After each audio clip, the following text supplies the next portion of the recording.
nay. Yay, yay, nay, nay, nay, nay. Yay, nay, nay, nay, yay, nay, nay, nay.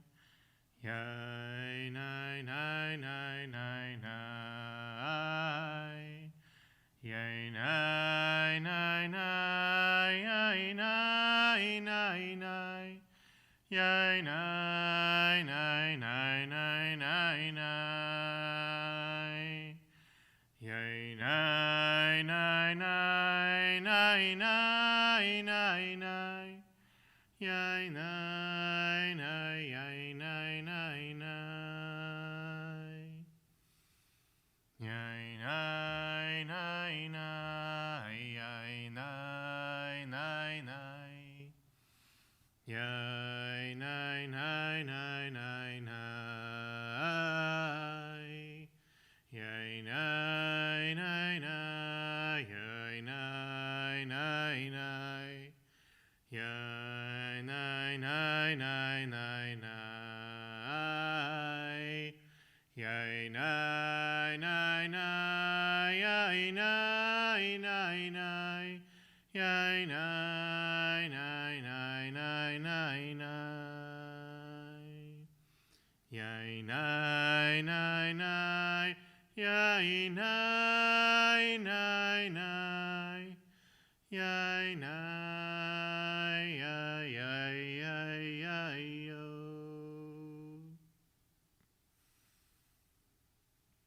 Hag Sameach, everyone who is watching from home, live here from Temple Beth Am in Los Angeles. For those who don't know me, who are watching from all over the world, my name is Rav Natan Freller. I'm the rabbinic intern here at Temple Beth Am. And it is my honor and my pleasure to start us tonight and get started with this amazing programming that is happening literally all over the world. We have so many online rooms going on right now with parallel activities, so maybe you might be switching back and forth at some point tonight. And here we're offering a space where we're going to be teaching from our sanctuary here, and you in the comfort of your home with your loved ones, you can get some Torah today during Shavuot, which is one of my favorite rituals in the entire year. The opportunity for us to experience again a specific kind of revelation, a revelation that comes through study, through deep study overnight, that we really do in a different way that the way we study during the day. We're trying to really get new things, try to create new ideas that are going to bring some kind of tikkun, some kind of repair to ourselves and as well to the world through our actions. And that's a little bit of what I'm going to try today. I've been, over the past few years, putting together some sources. You might be able to get some of these sources here on the YouTube page, on the Facebook, or for sure in the Beth Am email and the bulletin that came out. You have there access to all the sources I'm going to be quoting today. Not necessarily going to be using all of them and reading through all of them, but I wanted to make sure that if you wanted the references of the things that I'll be talking about, you have it there. And I really wanted to talk about Revelation, to talk about what does it mean for us to receive Torah, to be with God, and be able to reveal the divine that exists in the world that we call Torah, and how to bring that into action. Because revelation cannot be something that is just mystical and stays in the realm of philosophy, but it needs some kind of gateway where we're going to really bring it to our lives through our actions. So I'm going to share a little bit with you my own personal theology, some of the sources that I've been gathering over the past few years in how we can uncover the relationship between the divine, the revelation, the Torah, and making its transition into what we are actually doing in our everyday. So everything tonight, we're going to start from the first verse of the Ten Commandments. The first one of them is Ani Adonai Elohecha. I am Adonai, your God. That's how the Ten Commandments start. And I want to take us from this point where God is saying, I am God. And that is the first step of revelation. And see how from here we're going to uncover what God is, what God isn't, and bring it back home to our lives. So the first source that I wanted to bring to you as we're talking about such a powerful verse in the Torah is a source from the Talmud in Makot that there is a discussion actually throughout all rabbinic thought about, are there 613 mitzvot? Where are they? Are they actually in the Torah? In the Torah, we don't have actually like a counting of the mitzvot. This is a rabbinic work that came later, looking back to the Torah and finding those 613. And there are 365 of them that are prohibitions. There are the don'ts, don't do X, Y, and Z. And there is the 248 positive mitzvot that are the do's, the things that we're supposed to do. This is one of them, is one of the do's. I am Adonai your God is one of the positive commandments. According to Rambam, Maimonides, that's actually the first commandment. That's where we should start from. And the discussion in the Talmud, they actually bring that the gematria, the value for the word Torah, is 611. If you take Tav plus Resh plus Tav plus Vav plus Resh plus Hey, we're going to get to 611. But somehow we need to get to 613. And what the Midrash does is to say that actually Moshe is the one who wrote the Torah. So he wrote the 611. But there are two that were said directly by God. So we add 2 there, and we get to the 613. And one of them is, I am Adonai your God. The other one is the following one, the following in the Ten Commandments, which is, don't have any other gods other than me. The interesting element in Judaism about those two being separate mitzvot, separate commandments, is that the Bible is a meaningful text for many, many, many religions. But only to Jews, in our counting of the Ten Commandments, those two are separate. We have a positive commandment of, I am your God, and there is a negative commandment, don't have other gods. That all the other traditions, we'll put them together as they mean the same thing. And here, this is not the case. So the Rambam is going to say that when the Torah says, I am your God, it really means know God. You have to know God. There is something there. There is a process that needs to happen in order to know God. The Sefer HaChinuch, a medieval book that goes one by one of the mitzvot listed by the Rambam, is going to talk a little bit more in depth about each one of them. And when he talks about this one, he's actually trying to put that into the chain of tradition of the Jewish people. By saying, I am your God, know God, know the God of Abraham, Yitzhak, Yaakov, Sarah, Rivka, Rachel, and Leah. Know that this is the same God that has been with our people from early times and will continue with us forever and ever. And the eternity, that attribute of God, of the continuum of always being present in the life of the Jewish people, is part of this commandment according to the Sefer HaChinuch. So here is our challenge. We're going to try to uncover some texts and think about how we can actually know God. What does that mean to actually know God? So the first commentary I want to bring to you is from the Chizkuni, Hezekiah ben Manoah, who was a French rabbi from the 13th century.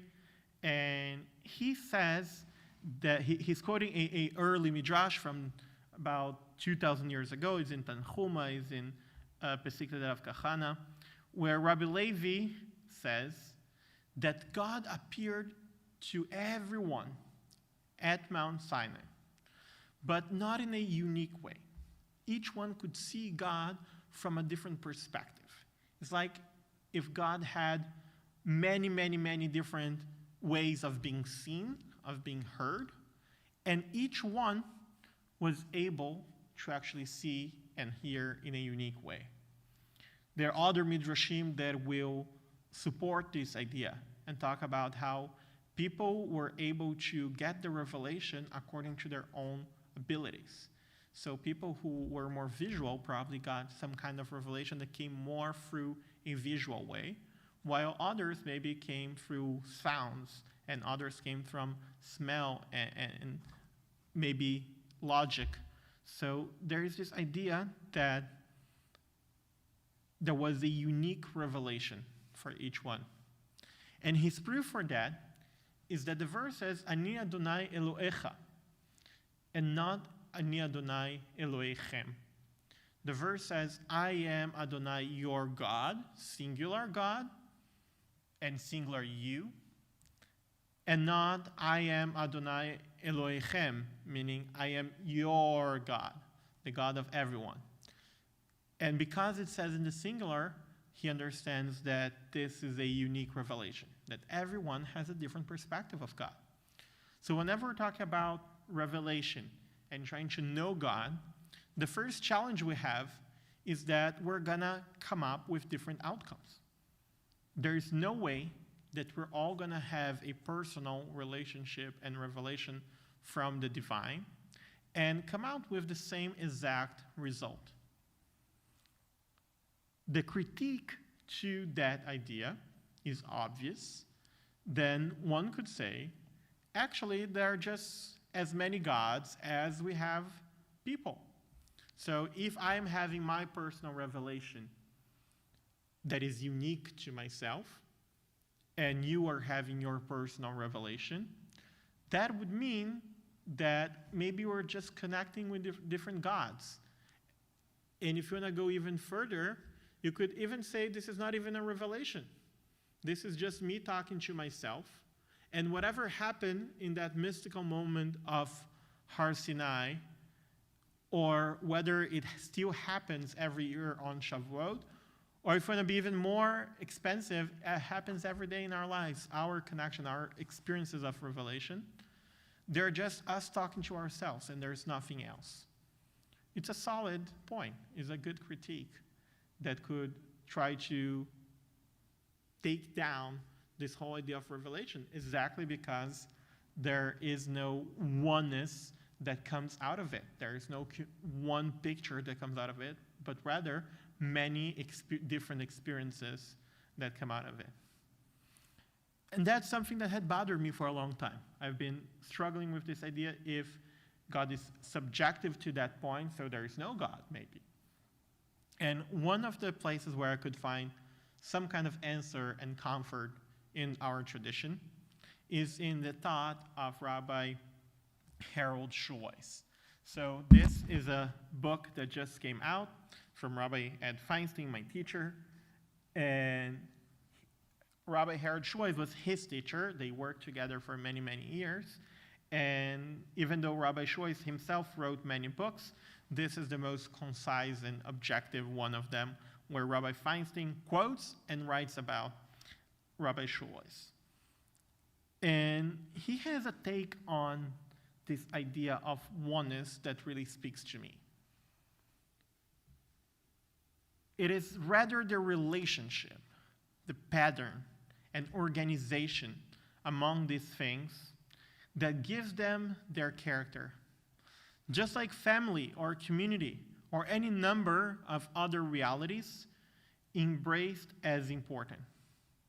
Godliness, as Schweiss would say, maintains an aspect of reality. Godliness is the organization, is the pattern among all the predicates discovered and affirmed by a tradition. So what actually makes God unique is not the personal revelation, but rather the combination, the organization of all those personal revelations. No one is capable of grasping the entirety of God because we all need the other's experience. We will never be able to achieve this oneness of God without the other. The element of community is such an important pillar for his theology and for mine as well. To understand that revelation comes through behavior, comes through our actions, to how we're going to transform whatever revelation we have into the way we're going to be in the world and the ways we're going to do things in the world. And only in putting together all these pieces, this is going to be the oneness of God.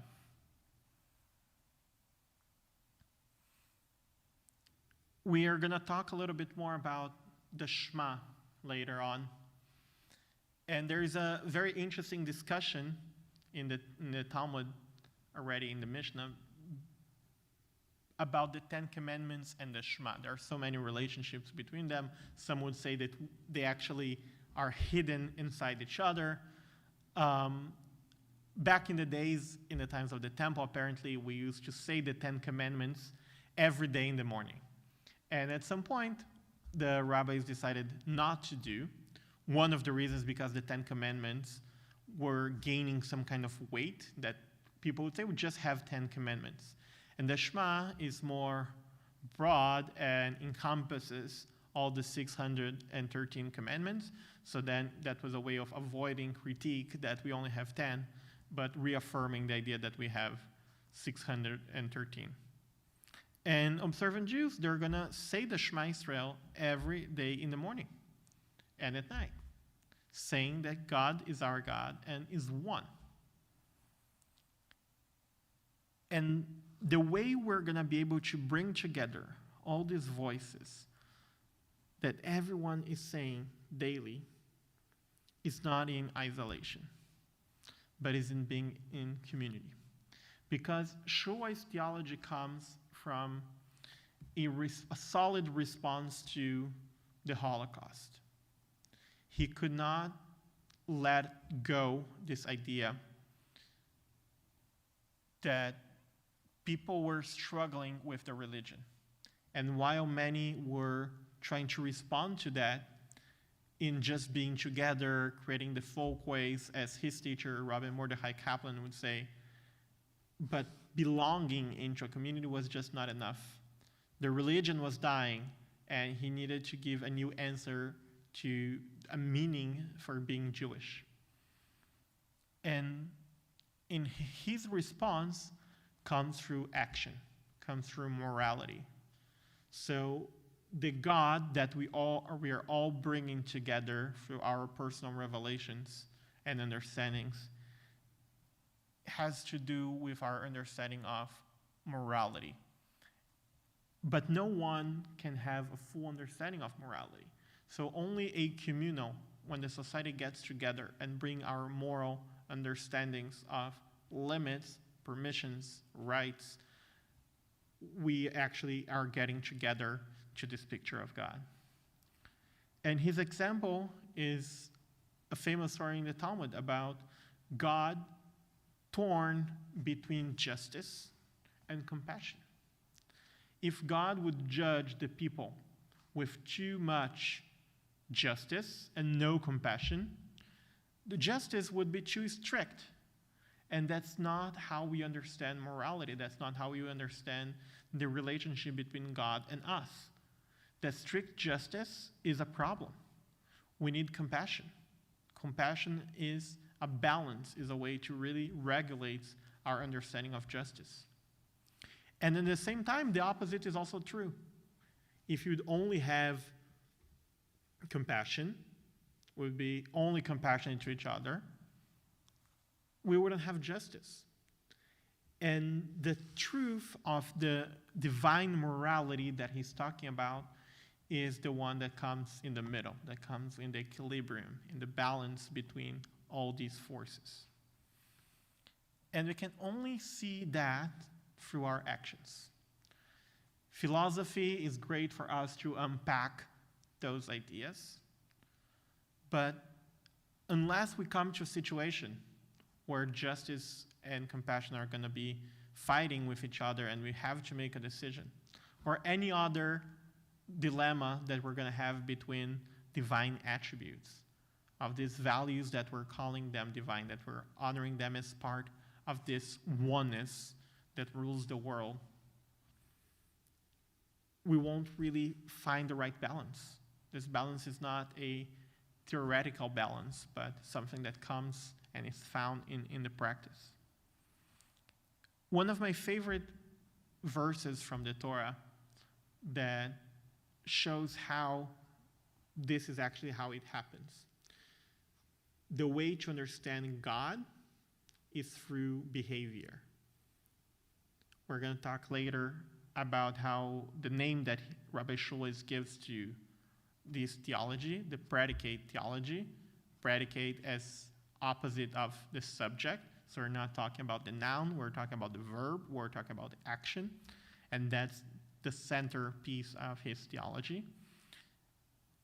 In the Torah, in Devarim chapter 4, last speech from Moshe to the people, Moshe tells the people, Re'eh, lamati etchem hokim u'mishpatim.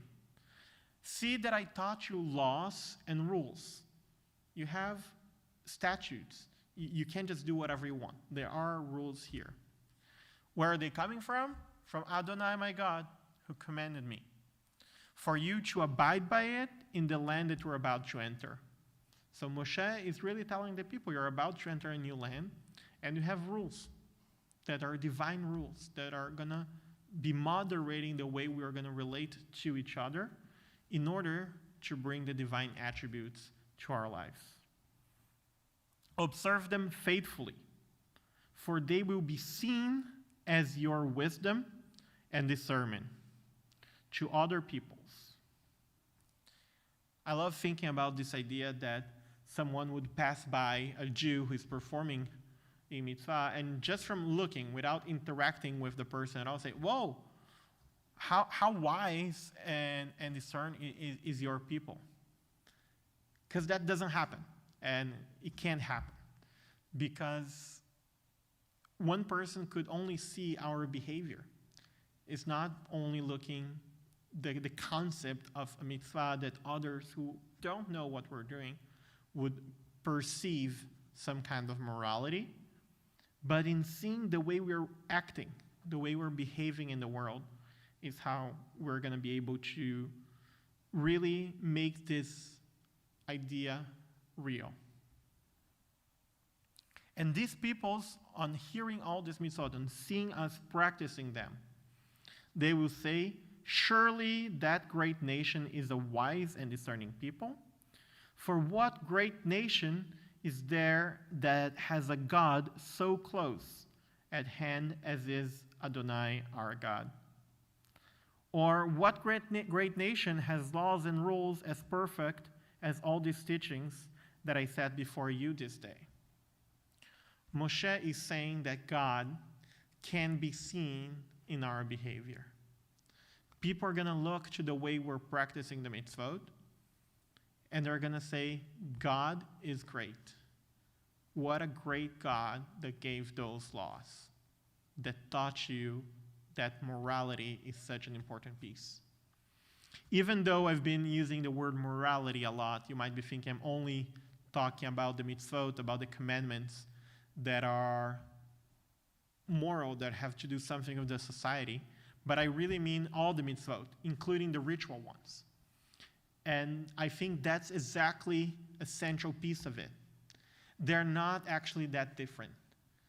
Being machmir, being stringent, being cautious about the way we practice ritual, which many times is what we end up doing, cannot be more important than all the mitzvot, the commandments that we have bein adam lechavero, between one and another. But the opposite is also true. We cannot just set aside all the rituals for the sake of only the mitzvot that have to do with one another. Because the rituals are exactly the way our people has to teach and to enact many of those attributes. In praying, for example, we are learning through the words of our prayers many of the values and the attributes that we're talking about. We're doing that in community and strengthening each other, being compassionate to each other, supporting each other if there is some kind of illness or hard times in their lives, and celebrating with them when there is a great thing happen in their lives. That communal space of ritual is also a lab, is a way where we're practicing the way we behave to each other, so we can actually come out of the synagogue and go outside. Every synagogue has to have windows like we have here and here, because we have to see the outside. We cannot be just here inside the ritual, but we need the ritual in order to go outside. I could go on with many other examples of how ritual laws actually are embedded with some of those values, but I want to keep us going to understand a little bit more in detail what Rabbi Shavu is talking about, a predicate theology. I'm going to read for you one of the paragraphs that he wrote. I propose a shift of focus from noun to verb, from subject to predicate, from God as person to godliness. In Hebrew, he calls it Elohut. Not the qualities of the divinity, but the divinity of the qualities propose a shift of focus from noun to verb, from subject, is essential to believe. So his predicate theology is basically saying that it's not that the divine has those qualities, but those attributes that we're going to be talking about are divine.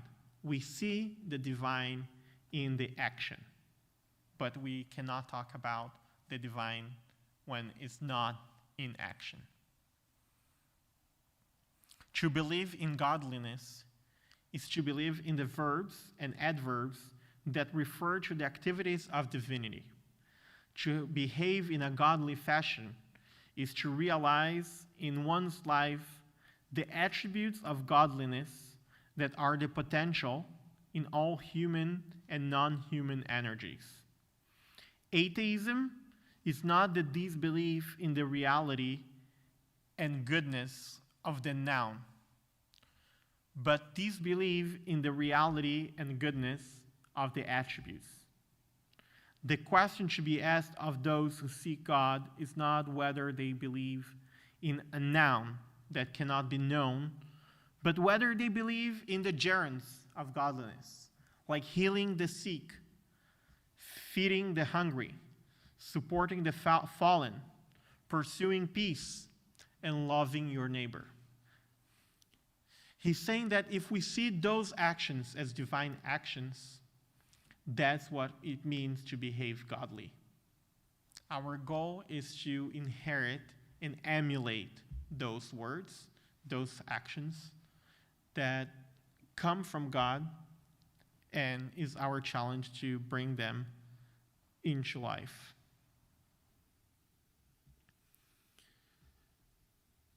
One very important element of this theology goes all the way back to Bereshit, to the creation of the world, that we were created in the image of God.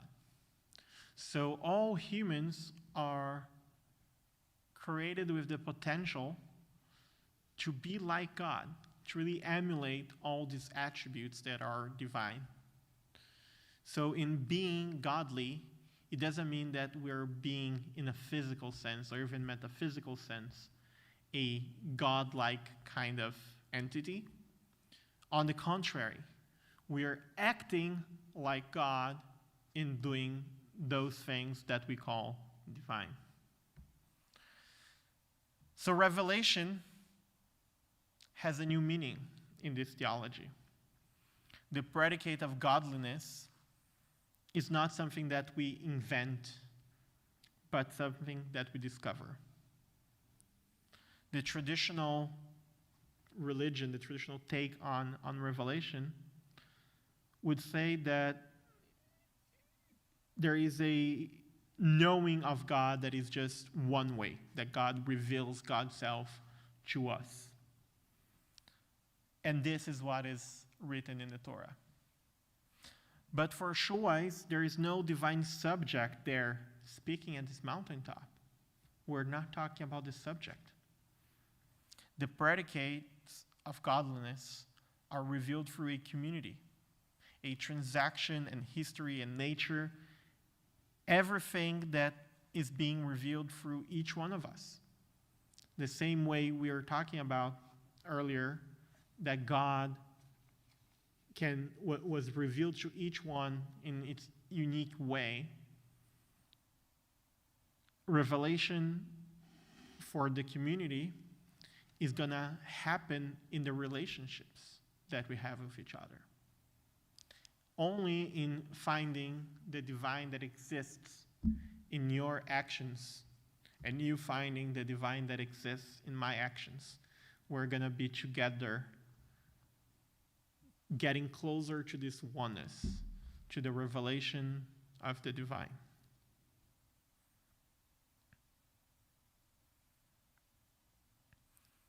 So basically, revelation stops being a unique moment in time.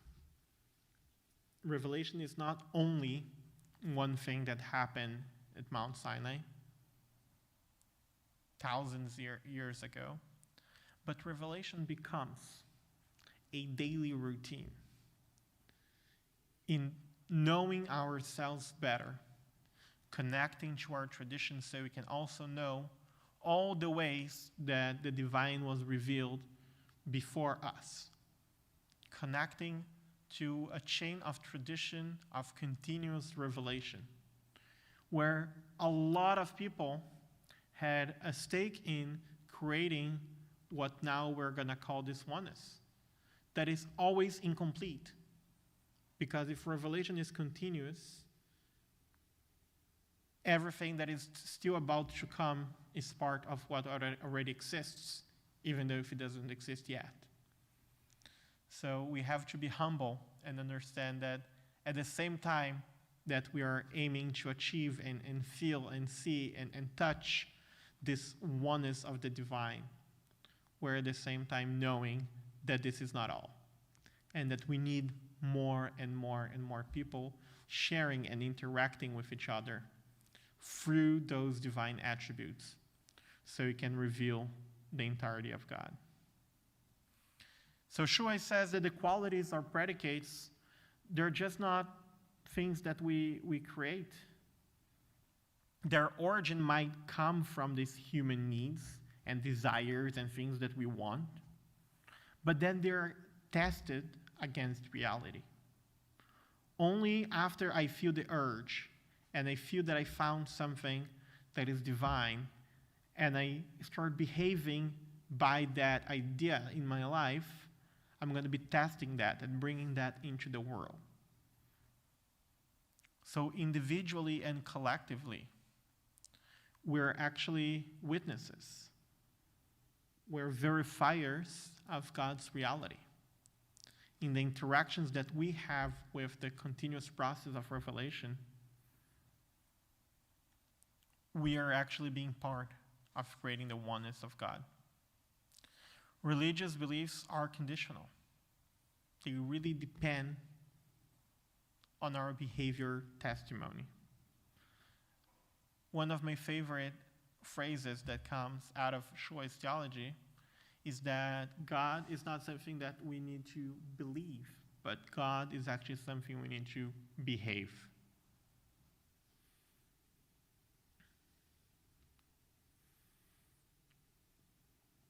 The critique that now we have to bring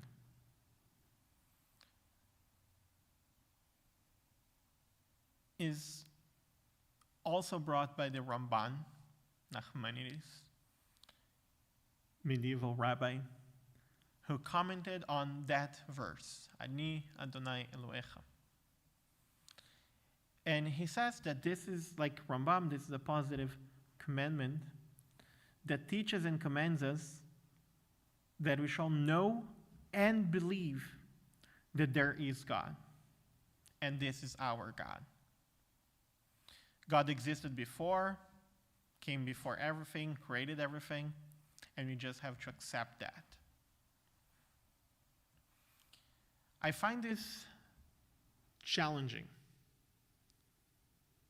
because at the same time that we're talking about a continuous revelation, we're talking about there is a premise that comes from belief. And I'm trying to construct something here that goes around that idea, that doesn't really need a premise, but is actually part of a communal discovery that happens in this way. And I think sociology and history can really help us here in understanding what is the role of this text. What is the role of a text that says, just know that there is God? You can't challenge that idea. Because in order for me to have my full free will, I feel that I need the ability to really challenge that idea and find my own answers. So having a premise that I have to take as granted without verifying it at first, and then just working with it, can be very challenging. So the role that this text had for many years has to do with the role of religion. Religion was a source of authority, was a source of really control over the society.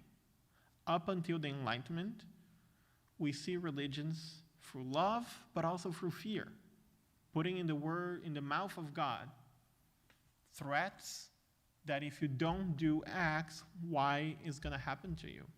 And our tradition inherited also this kind of language.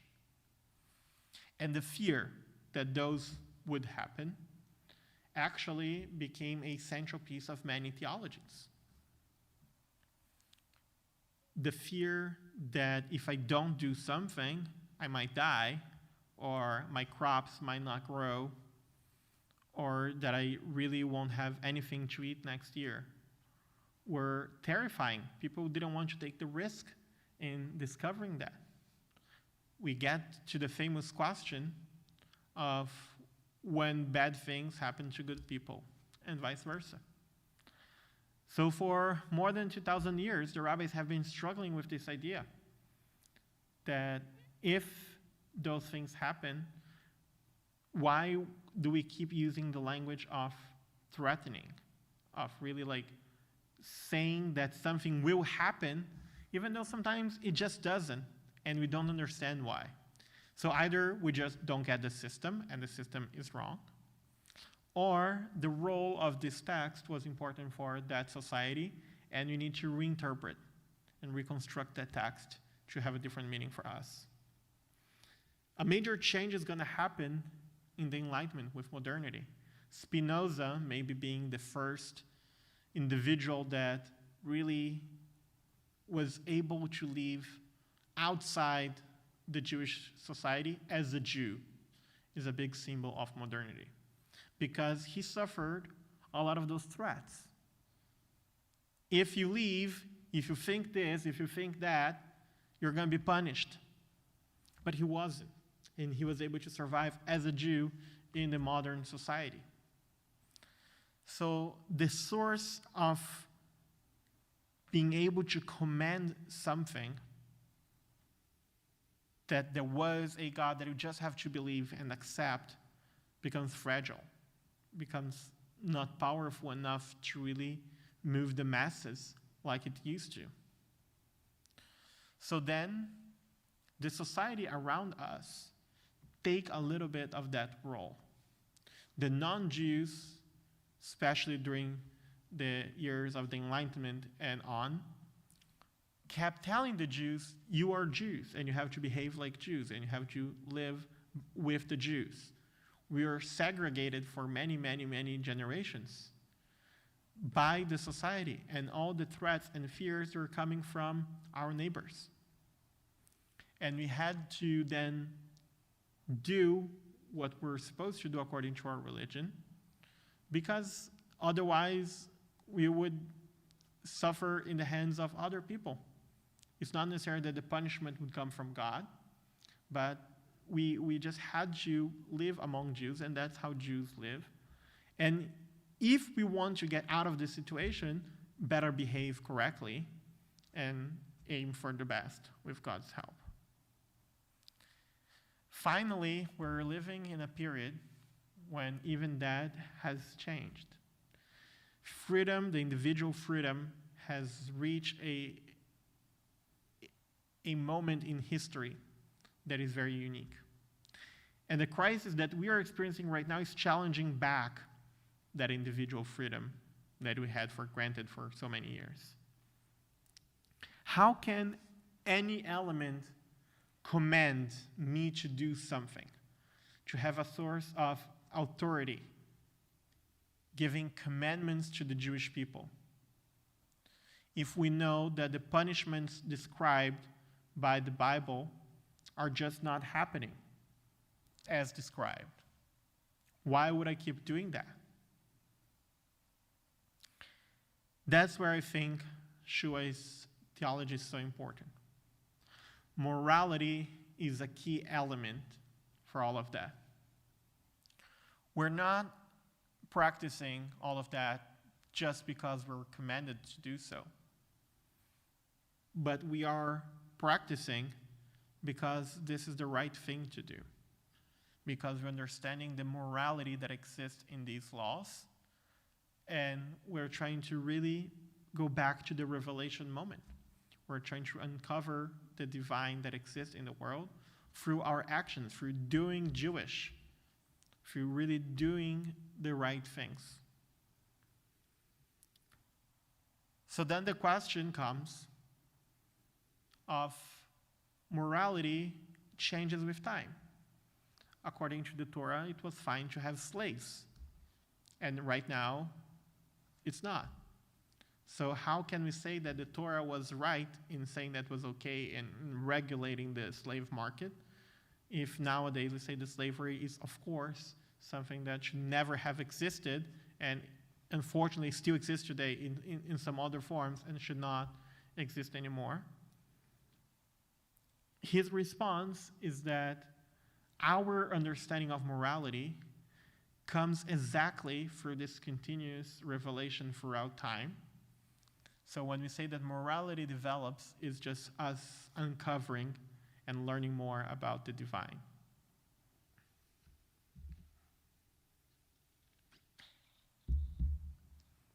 In uncovering the divine, we're learning that maybe some practices that we used to have as a society are just not good for us anymore.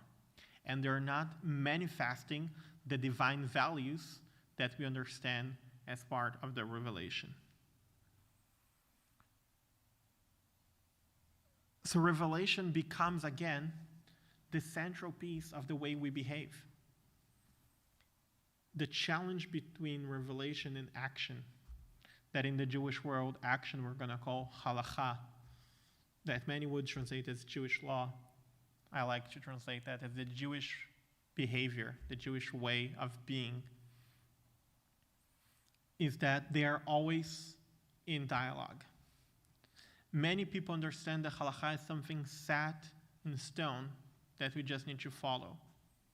But if revelation is continuous and we're learning as time passes about new developments and things and uncovering what morality really means for us today, we're going to have to change the halakha. And maybe that's exactly why halakha is a word in Hebrew that comes from the word lalechet, meaning to walk, to go, because it goes, it moves. Halakha is not something set in stone. There are two stories that I thought about sharing with you today to show how halakha actually is not set in stone and how morality is an important part of it. The first one, as we were talking earlier about the Shema, there is a great discussion in the Talmud about if workers are on top of a tree, if the time for saying the Shema comes, if they can say the Shema from up there, or they have to go down. And it goes through a few pages, and I want to bring to you some of the ideas that happen there. The first question is, do we need concentration? Do you really need to mean what you say? And there is a disagreement.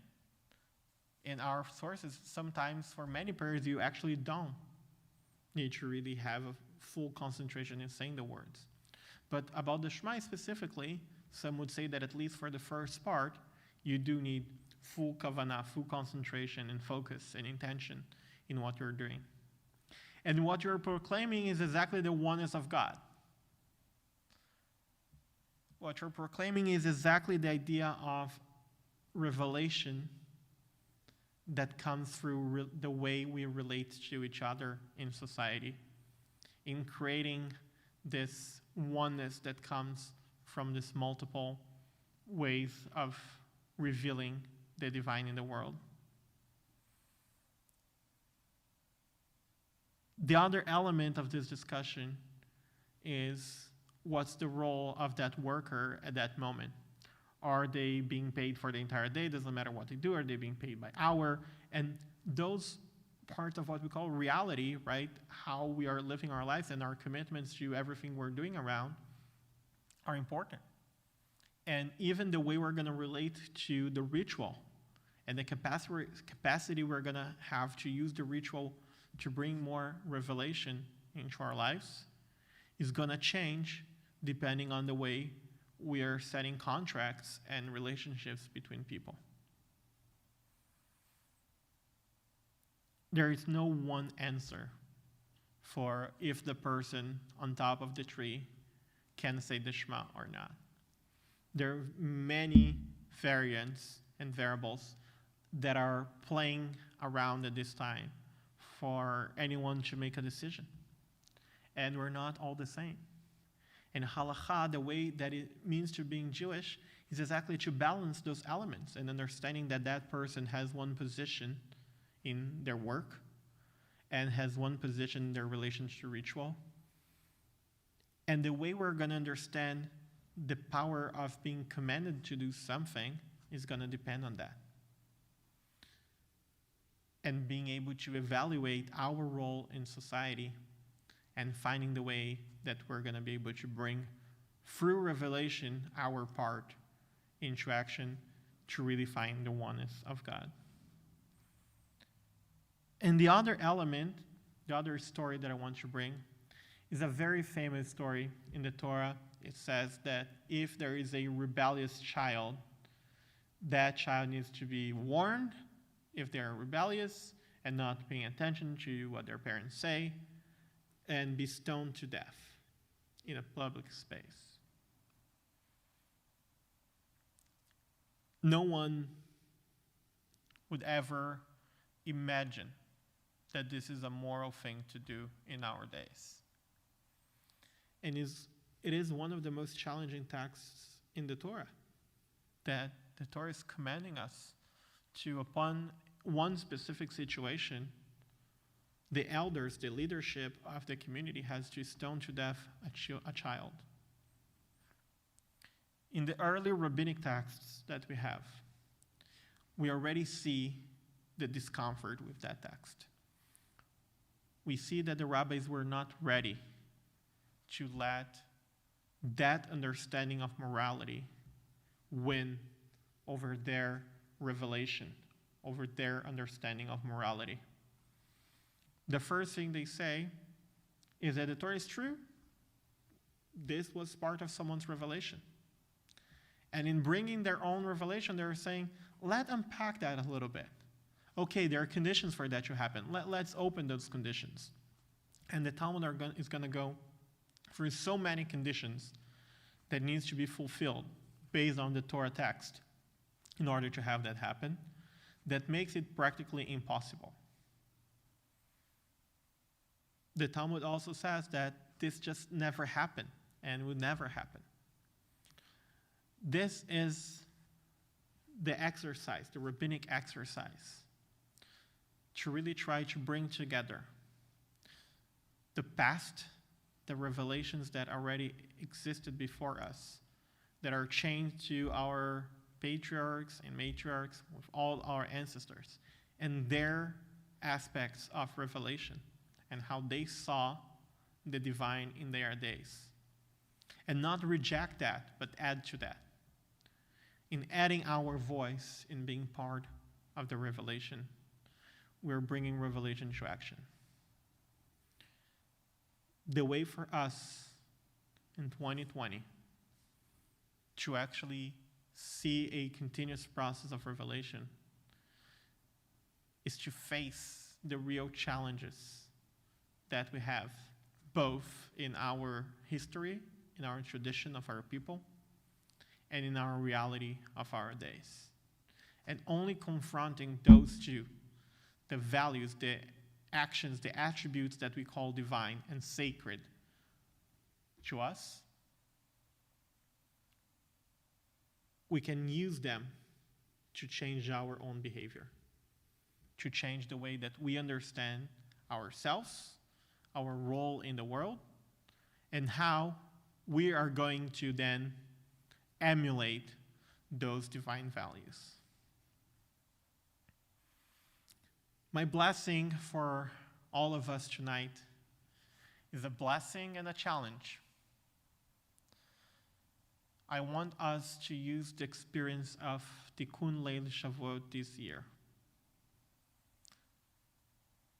to look back, to uncover all the revelations that came before us, and engage with our tradition in uncovering the divine that exists in the world, while adding our own, while bringing to action, whether through ritual or through social action. All the relationships we have, all the time, even virtual right now, impact the way we are emulating the divine attributes. I wish to all of us that as we reach the top of the mountain, we're going to be able to uncover the divine that exists within ourselves, in our actions, in everything we do. And in this way, really change, really do a tikkun, which is our goal tonight, to bring the change that we want in the world through action and revelation. I want us to get inspired, to really feel that God is not far away, but God is within. God is accessible, God is close, and God is in one another. When we're being challenged with the idea of social distancing, it might feel that we're a little bit distant from God as well, because we need each other. So then this blessing becomes a challenge of us getting out of our comfort zones and really getting out there in a safe way, of course, using all the virtual means that we have to connect to people, to not let anyone be alone right now, and to really emulate the divine attributes in every single relationship that we have with ourselves, with the nature, with our environment, and with everyone around us. I want to wish everyone a Chag Sameach. May you all find the divine in the continuous revelation that is going to happen throughout the night. And soon, I'm going to introduce you to Rabbi Matt Shapiro, who's going to take over here to this bima. After we clean everything, as we are doing all the safety protocols so everyone can be in this room in a safe way. And I invite you to also join all the other channels and rooms that are available tonight for us in getting there, finding the divine revelation that is waiting for each one of us, that only each one of us can do and no one can do for ourselves. Hag Sameach.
Chag Sameach, everyone. Certainly a different kind of Shavuot, as I'm sure every single person you are hearing speak tonight is referencing. On my walk over here, there was a billboard that I've never seen before. It was a billboard that said, "Optimism, things will get better." So I think you know things are a little rocky when even optimism needs a rebranding. But it's still there. We can still have some optimism. And I'm feeling, wistful about Shavuot's past. Usually this is one of my favorite nights in the Jewish year, just staying up all night in community, talking with people, bouncing around, sharing ideas, learning Torah from lots of great teachers, and definitely a stark contrast with the very, very empty sanctuary in which I currently find myself. There's a phrase I recently learned from my friend Eliana Light that the sociologist of religion, Emil Durkheim, talked about collective effervescence, that it's an experience that any community has when they're together in a ritual or a sacred way that sort of lifts them up and transports them from where they usually are and binds them together in a different kind of way, that they're closer than they were than when the experience began. And I think for me that encapsulates both what's often so special for me about Shavuot and also I think is a nice way of thinking about Revelation at Sinai, that there was this massive, collectively effervescent experience, and I was missing that in thinking about tonight. But there was a quote I recently read of Durkheim's as well, that he says, "Any communion of consciousness in whatever form it takes place enhances social vitality." So I hope that though this is a highly, highly, highly modified form of our collective communion of consciousness, that it still enhances social vitality for all of you who are watching, and that we can at least feel a little bit closer together on this holiday. The teaching that I'm about to share with you was sparked from an extremely brief 10-second interaction I had this past Shabbat afternoon. I was out walking with Rafi, my 2-year-old. He was in the stroller, and I, as is the vogue these days, was wearing a mask as I was taking him out for a walk. And we stopped by neighbors down the street, not people we're super close with, but neighbors who we're friendly with.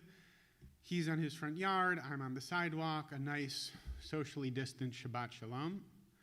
And there was another friend of his, parked having a socially distant quasi-hang with him out in his front yard. And this friend, who I did not know, saw me wearing my mask, and he said, "Oh, looks like your wife got to you." And I paused. I didn't say anything. I just sort of ignored it and continued my walk. But it was, grinding at me. And I was sort of unpacking the layers of gender roles and control and scorn and skepticism. Just there was a lot there in that one sentence. And as I was coming back around the block to our place, family, clearly a Jewishly observant family, went walking right by us. I stepped aside to let them pass, and the mom was wearing a mask, and the kids were wearing masks, but the dad wasn't. Like, not even one. He wasn't even doing the chin thing. Just no mask whatsoever. Everybody else was wearing a mask, but he wasn't. So I thought, okay, that's interesting, right? That those two data points that close together at least deserve a little exploration. So after Shabbat, I started reading a little bit. If you have the source, if you if you saw the source sheet and you printed it out before Chag, you have it in front of you. If you weren't able to do that and you're comfortable clicking around a little bit as you're tracking this, it's in the Shavuot registration website. If you scroll down to the session, you can click on it there. If you're not comfortable doing that, you'll have to take my word on all these texts for now, and you can look them up after Chag. And if you're watching this well after Shavuot is over, it's probably embedded in the link on YouTube somewhere. So hopefully most of you are able to follow along with me. It's the source sheet with the cute little picture of Moses' mask at the very top. A Moses mask, which isn't really what we're going to be talking about, but I thought it was cute and kind of funny, so I put it on there. So I started looking this up after Shabbat a little bit, reading about it. And there's definitely been some writing and research on what the mask represents and how that connects with current conceptions of masculinity and gender roles, gender identity, etc. So within this article that I found on CNN, David Abrams, who's a clinical psychologist and a professor of social science, in analyzing what the mask stands for, he said, to some, wearing a mask means admitting a fear that they may not have consciously confronted yet. Many view the mask as a walking symbol of vulnerability that tells others you're scared about contracting the virus. So to compensate for that fear and as a show of strength, they may reject masks entirely. Okay, so let's break that down for a second. The symbolism there is that mask equals vulnerability, right? Ironically enough, even though what we're learning about wearing the mask, that it's actually meant to potentially protect other people from getting sick if you have the virus and you're asymptomatic, right? But symbolically what it represents is recognizing some vulnerability, right? If I'm acknowledging that someone might get sick, I'm acknowledging I might get sick, because I'm a person, I'm vulnerable, and maybe therefore I'm scared. And if I don't want to be scared, or consciously or unconsciously I want to show I am strong, I might disregard that possibility entirely, and I'll go back to my friend at the beginning of the story there, and I might even therefore be scornful of someone else who's making that choice because of my own thoughts on what's happening there. To connect it more explicitly with this idea of the gender component of it, from a much longer article titled Masks and Emasculation, Why Some Men Refuse to Take Safety Precaution. This is by Peter Glick, who's a researcher on stereotypes and biases at Lawrence University. He asks the same question that I was wondering. He says, why this reluctance to model safe behavior? He says, my research suggests one critical reason, which is that appearing to play it safe contradicts a core principle of masculinity: show no weakness. In short, wearing a mask emasculates. There's a lot in there, and I am not a scholar on gender roles. I am not a social scientist. I am not, right? This is obviously not my area of expertise. And I am a man. I grew up as a boy, as an adolescent male, into being currently an adult male. And I can certainly relate to this idea that part of what is embedded in our culture about being manly is that you shouldn't be a wimp. You should man up. Any number of other phrases that I might not want to say in a sanctuary on Shavuot for describing someone as being less than manly enough come to mind in this moment. And even though I don't know if people are actually watching, I'm not going to say them. But this sense that if I'm recognizing that this is being safe, right, that making this choice shows that I'm being mindful of safety, also indicating there might be weakness there might be vulnerability there. And because that's not what it is to be a man, or manly, or masculine, I'm not going to do that. So that's what these two authors are suggesting, which in my experience on Shabbat late afternoon definitely meshes well there.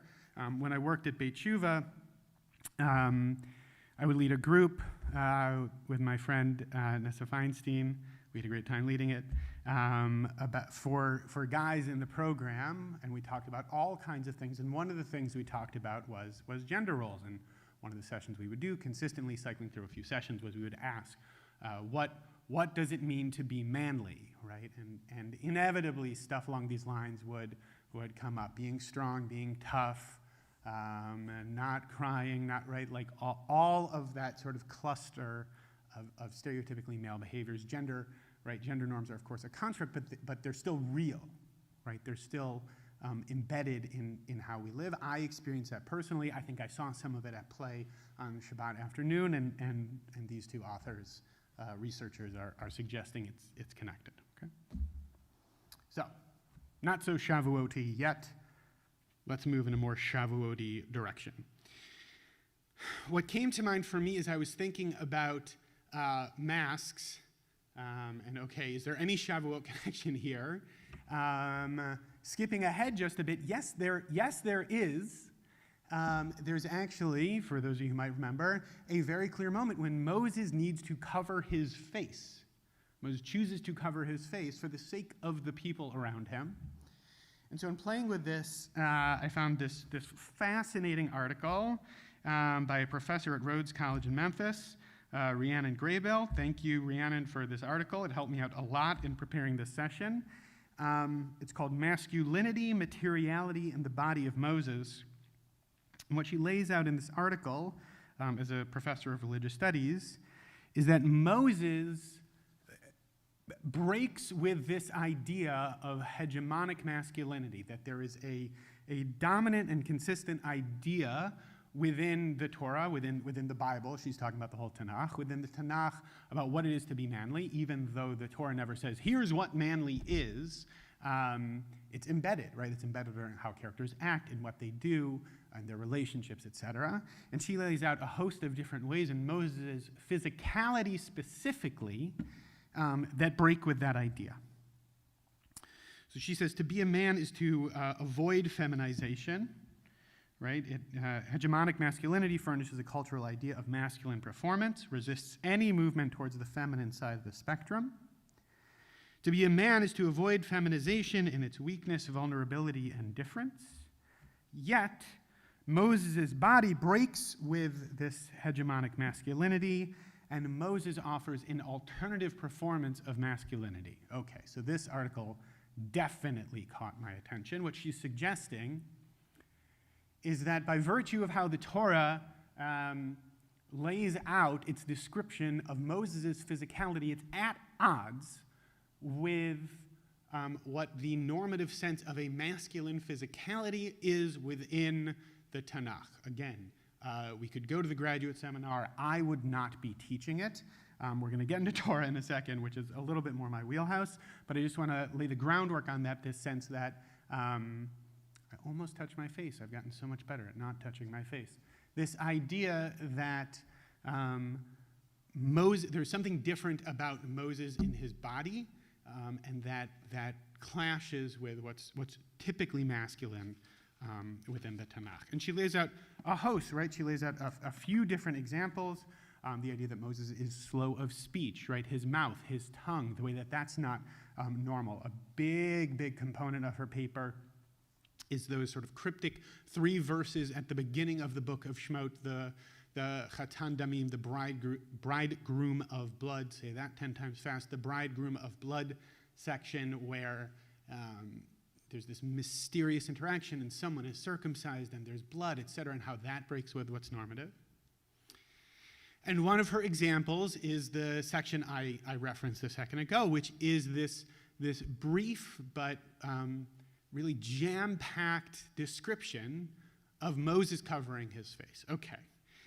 So we're gonna dive in a little bit. We're gonna be looking a bunch at some passages at the end of Shemot. Chapter 34, verses 33, 34, 35. Even if you don't have the source sheet, pop open a Chumash or a Tanakh. If you're scoring at home, Exodus chapter 34 at the end, which feels particularly apropos, right, to be looking at on Shavuot. These passages we're going to be looking at situations where Moses has received revelation and sort of what are the after effects of that. It feels particularly appropriate in this moment. These verses have one very interesting thing in common. So we're picking up kind of in the middle of a section. Moses is sharing with Bnei Israel some of the revelation that he has received. It's Vaychal Moshe medaber itam vayiten al panav masva. Moses finished speaking with Bnei Israel. He put a veil over his face, a masva. Masva. Remember masva. Uvavo Moshe lifnei Adonai ledaber ito yasir et hamasva ad seito v'yatsa v'diber el Bnei Israel et asher yetzuva v'ra'u Bnei Israel et pnei Moshe ki keren or pnei Moshe v'hishiv Moshe et hamasva al panav ad bo'o ledaber ito. Whenever Moshe went in to speak with God, he would leave the masva, the veil, off until he came out. And then he would tell Bnei Israel what he had been commanded. Bnei Israel would see his face. They would see how radiant it was. And this is also the phrase with the keren or, the beams of light that get translated as horns and lead to all sorts of trouble. We don't need to get into that right now. And Moses would then, after they would see him, Moses would then put the veil back over his face until he went in to speak with him. I'm going to leave that phrase intentionally untranslated more than that for now. There's a lot in there. There's a whole lot going on in there. To name out a couple of things. First and foremost, this word masva, which appears once in each of those three verses, appears exactly 0 other times in the whole Torah, in the whole Tanakh. That's it. Tonight, you have heard with your very ears the sum total of the times that one word appears in the Torah. Pretty cool, right? It's only those 3 times. So there's something about these 3 verses, is what that says to me.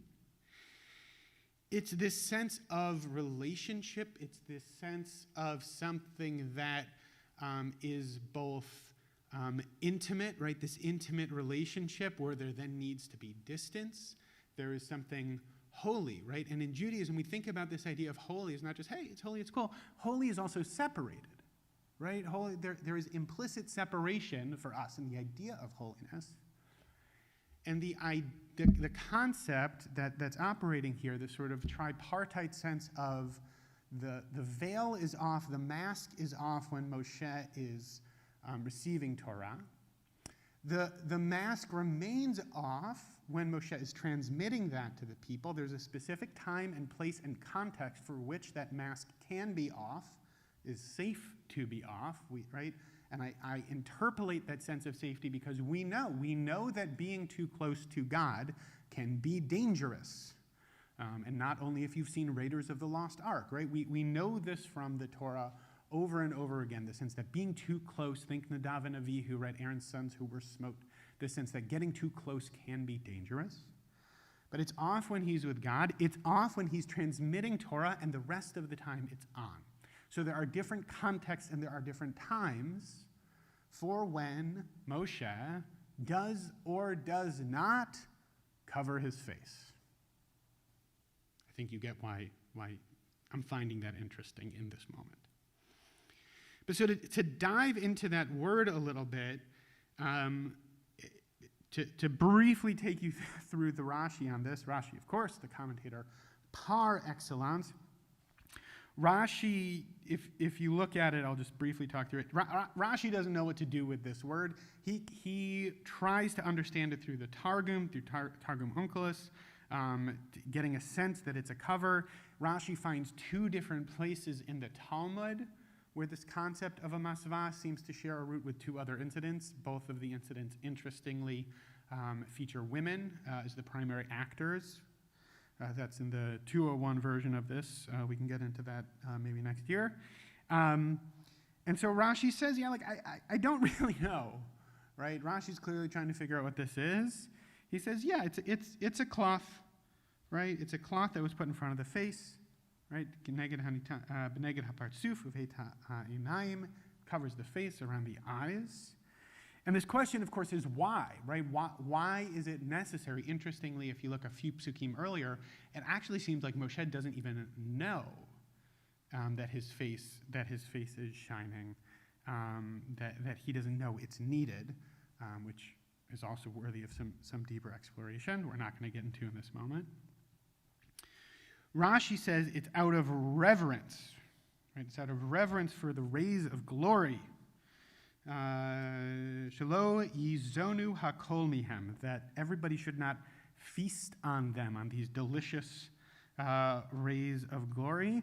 So Moshe would put the veil back on, noten hamasva kenegdan, right? And whenever he needed to, he would take it off when he was going in and going out.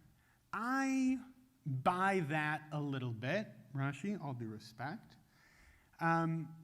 And we know, again, I'll say that this sense that within the pshat context of the Torah, being too close can be dangerous. Moshe has been very, very close. We know this about Moses. He got as close as anybody can ever get, and by a good margin. And there's something lingering on his face, something residual about that encounter, that there's at least a hint of danger, toxicity. There's at least a hint of danger in there, at least a little bit of that as well. There's plenty of other interpretations, and I want to take us back into that article by Professor Graybill. And she's going to connect this idea of veiling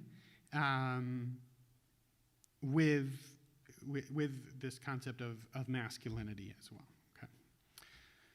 So she says, in the Hebrew Bible and the ancient Near East, veiling is a predominantly feminine practice. Not too shocking when you think about it, right? I mean, we can think of examples. You can think of Rebecca when she met Yitzchak, Rivka when she met Yitzchak, and she covered her face. Tamar and Judah, if you want to go NC-17 on this for a second and get into that whole thing, right? But that Tamar covered her face to sort of get Yehuda's attention. We'll leave it at that. So this concept of veiling definitely pops up plenty of other stories in the Torah.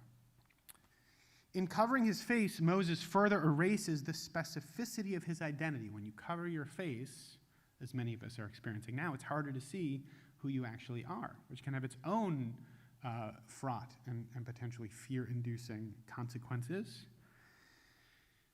Erases that, suggesting a move outside of ordinary masculine performance and self-presentation. That's not what men usually do. If veiling is feminine, and masculinity, by the way, often defined in contrast to femininity, not in and of itself, but whatever is feminine, masculine is the opposite of that, not always something that's defined in and of itself, often reactive, as I was reading a little bit about and preparing for this. Yet the veiled face also signals an intimacy of voice shared between Moshe and God. Above all, the body of Moses is altered, a change at once transformative and terrifying, and one that marks his altered relations to the community itself. Something about what happened with Moses on the mountain changes the way he needs to act moving forward. There has been an intimate encounter. Something has happened, and therefore he needs to shift how he interacts and relates with and relates to the people around him. It's also interesting to note, of course, there's obviously one other context for wearing a veil that has not yet been named, which is, of course, a wedding, right? And in case you haven't been to weddings lately, although sadly that's probably true for most of us, but you still probably remember, usually it's not the groom who's wearing a veil, right? People do all kinds of different customs, but I think we can sort of collectively agree that by and large, if anyone's wearing a veil, it's the bride in a heterosexual marriage. So it's interesting to think about that concept of wedding, particularly tonight, because we're also taught that on Shavuot, we think of tonight as a wedding between God and the people of Israel. God, of course, is the groom, and we are the bride. So it feels particularly appropriate to be thinking about this idea of veiling as indicative of relationship and closeness with God on Shavuot as we reflect on normative masculinity as well. I'm sure this is what everybody else is talking about right now. In playing with this idea of the importance of masking, right? Why you need it. There's this very interesting piece. I'll just reference it by Shadal, by Shmuel David Luzado, who basically talks about and reflecting on why the Torah starts the way it does, talking about creation, right? Why do it that way? He basically says it's because God doesn't reveal truth without any mask or cover, right? That it's based on who we are as people, that there's no way in which truth can be fully revealed because none of us are at God's level, even Moses, right? And so there therefore needs to be some kind of cover, of mask, and he Davka uses the word masva in his commentary. I don't think that's an accident, particularly given what a rare word it is. You can't get that without at least some kind of veil, without at least some kind of cover in order to receive truth, in order to receive Torah. You still need to hear it in a way that's fitting for you, and that can't be, as the rabbis say, the truth, the whole truth, and nothing but the truth, so help me God, right? It can't be it. As another wise rabbi once said, you can't handle the truth, right? There has to be some kind of garb between that. Okay, so where we're holding now, masks are important. Hooray for masks. We got to have masks. Moses needed a mask. It disrupts what's masculinely normative, sure, but it protects the other people around him. Masks help us get closer to truth. This is something that might disturb our notions of hegemonic masculinity, and to keep other people safe and to make sure that we don't injure others, in the case of Moses as well, we need masks. Okay, Shabbat Shalom, right? Not so fast. Let's see if there's some counter to this. And we'll start, of course, as most counter-arguments to Torah do, with Ramona. We've been reading the Ramona books to Eliav, our 5-year-old. They're great books, Beverly Cleary, for the win. So we've been reading Ramona the past, and we were reading this chapter this past week, and it jumped literally about masks. Not making this up, read it this week. It's all coming together, folks. It's a chapter, Ramona in this book is 5-year-old girl. And it's Halloween, and she's wearing a mask. She's wearing a witch mask. And it turns out that she's not the only one who has that witch mask. There's a bunch of other kids who have the witch mask. And so it freaks her out a little bit. She's 5, and she does something, and people can't tell if it was her or another witch. They can't tell which witch is which, right? And it freaks Ramona out a little bit. So let's quick passage from Ramona here. Ramona could not remember a time when there was not someone near who did not know who she was. The feeling was the scariest one Ramona had ever experienced.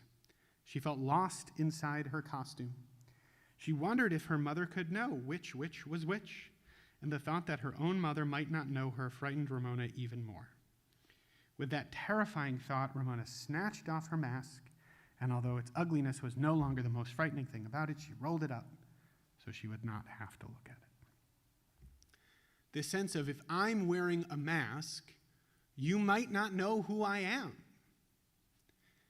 I can relate to as I'm walking around on the streets these days. I'd imagine you've had this experience as well. You're walking down the street, you see somebody you know, whether they're in their front yard or walking, and you say, "Hi, how's it going?" It's like, who is that? It's unnerving and uncomfortable and a little bit scary to not have people know who you are. And the way we know who each other is by looking each other in the face. That's how we recognize each other primarily. And so to cover that up, yeah, that can be a little scary. I can relate. I can almost always relate to Ramona. I can certainly relate to Ramona on this. And I had noticed this once before, but Rabbi Nellie Altenberger did a much better job of spelling it out. It was an idea for me. She spelled it onto a whole source sheet. There's a pasuk earlier on in the very chapter we were just reading, chapter 34, as a part of sort of revised guidelines post-golden calf for what is and isn't allowed. Elohei masecha lo ta'aselecha, which is usually translated as, you shall not make molten gods for yourself. But what Rabbi Altenberger does is she says masecha can also be translated as mask. You should not make gods of the mask for yourself. She says, she puts it as, do not make masks your God. Meaning, do not make what is most external, the masks that we use to deal with others, a god. Do not forget that masks are just that, masks. What is superficial is not supposed to take over your life. Beautiful. And this resonates really deeply with me as well, this idea of not just being what is superficial, pushing past that, not worshiping that, not getting too attached to that, being authentic, being real, not just plastic, but something more vibrant and alive than that.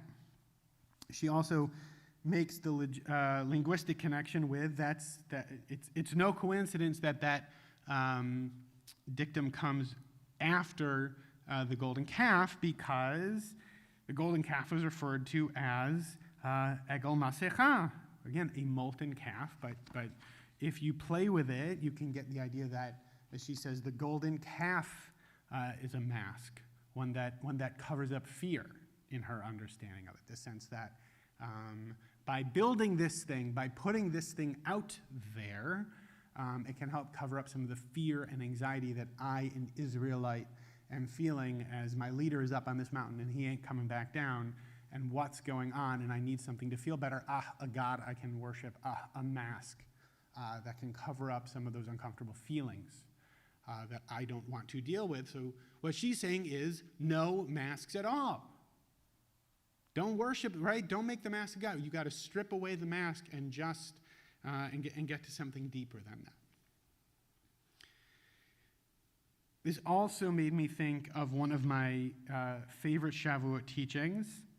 It's not explicitly a Shavuot teaching, but it's a teaching that's great on Shavuot, which is a teaching of Reb Naftali Tzvi Horowitz, the Zera Kodesh, in playing with this idea of revelation. He works with the Hasidic concept that what was actually revealed at Sinai, approximately 3,000 years ago tonight, was just the letter Aleph. That was it. The Aleph in Anochi was all that was revealed. The rest was commentary, right? Just all that was revealed was the letter Aleph of Anochi Hashem Elokecha, right? That was it. And he goes into this really, you might have heard me teach this before. I've taught this text a number of times, and I love it dearly because it's super weird. He starts playing with this idea of how the Aleph hints at the face of a human being. The two eyes resemble two letter Yuds, and the nose between them looks like a Vav. And if you think about it, there's no way you can see the drawing that I made, but I tried making a visual aid for you, just as helpful as my Moses mask. What can I say? We are limited in our technological capacities in this moment. Who knows? Maybe we'll get a self-zooming camera depending on how long this goes on. But you can reconfigure the Aleph so that you break out the longer line and the two Yuds so that it looks like two eyes and a nose, which is apparently enough for a face. And so then what he says is you can then reconfigure it so that on every face between my two eyes and my nose, it looks like, presumably, an Aleph. And so what the Zohar Kodesh says is, when we were worthy to stand at Mount Sinai, we heard the voice issuing the letter Aleph, contradiction in terms. Aleph is a silent letter, but that's okay. That's the whole point. There was revealed to us the shape of the letter Aleph, because he plays with this verse in Shemot, in Exodus chapter 20, that all the people saw the thunder, meaning, for the Timothy Leary fans out there, they saw what was heard. They were having synesthesia, right? Whatever they were hearing, they were also seeing. So if you hear the Aleph, you're also seeing the Aleph, which is also, of course, a human face. So at that moment, the moment of revelation, when the only thing that was revealed was an Aleph, silent letter, that's it. Actually, what was revealed was a vision of an Aleph, which is also a human face. And that is what divine revelation is. So as he says, that moment, that one moment of revelation, they all saw and understood that this was also the form of their own face. The moment of revelation is recognizing that embedded in my face is divinity and Torah, just like yours. And I am carrying that within me, and you are carrying that within you. That's the totality of revelation, and therefore the question is then how to live that and how to make that manifest in the world. That's revelation, according to the Zohar Kodesh. Love that text. Love it. In this context, it's all about the face. The unadulterated, uncovered face. You can't have revelation in this construct if the face is covered up. You gotta see the whole thing, eyes and nose, which I guess you can kind of see with them, but you understand what I'm saying. You can see eyes, nose, not so much. Point being, the uncovered face, seeing the face for the source and the content of revelation, is core to what Matan Torah, receiving Torah, and Shavuot is all about. So what do you mean? What do you mean masks? We need it to be uncovered. And in thinking about this idea of what a face compels us to do,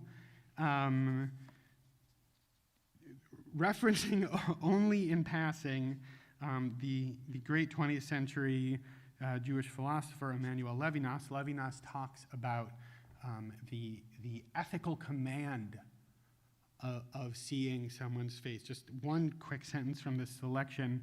The face is the other who asked me not to let him die alone, as if to do so were to be an accomplice in his death.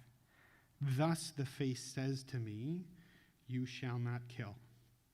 This idea that by seeing your face, it introduces and insists upon me an ethical way of being that I'm compelled to act upon because I've seen your face.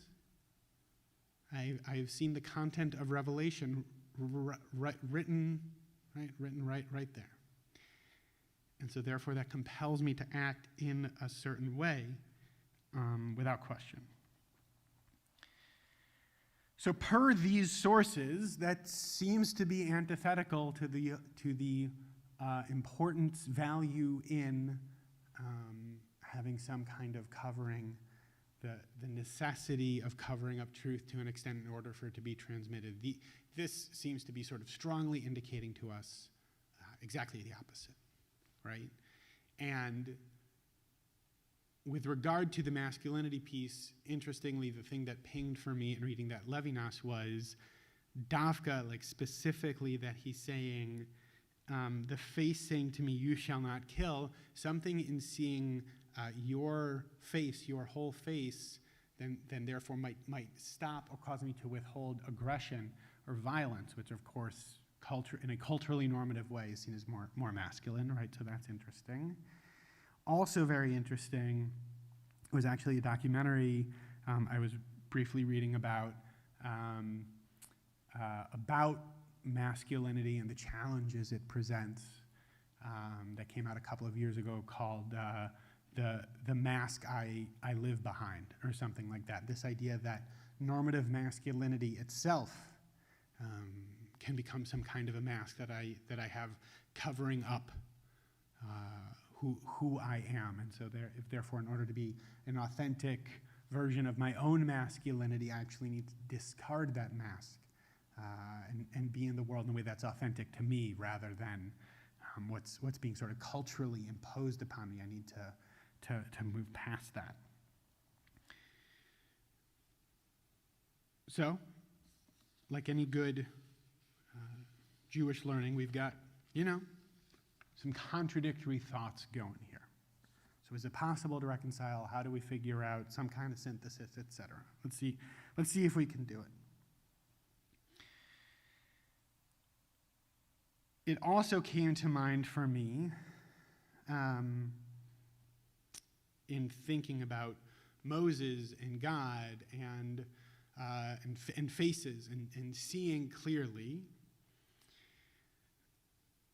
Right before this chapter, in chapter 33 of Shemot, that's the moment, that's the famous incident where Moses very specifically asks to see God's face. Right? That chapter 33, verses 18, 19, 20. Moses says, let me see ya. Let me see your presence. Let me see your honor.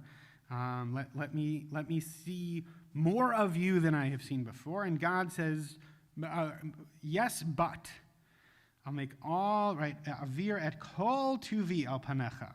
I will pass all of my goodness upon your face. Your face can get my goodness. The karati v'shem Adonai lefanecha. You can hear. I'll call out the true name of God before you. So we've got vision. We've got the oral sense. V'chanoti et asher achon v'rachamti et asher arachem. And you will gather in the chen and the rachamim, the grace and the compassion that I can manifest.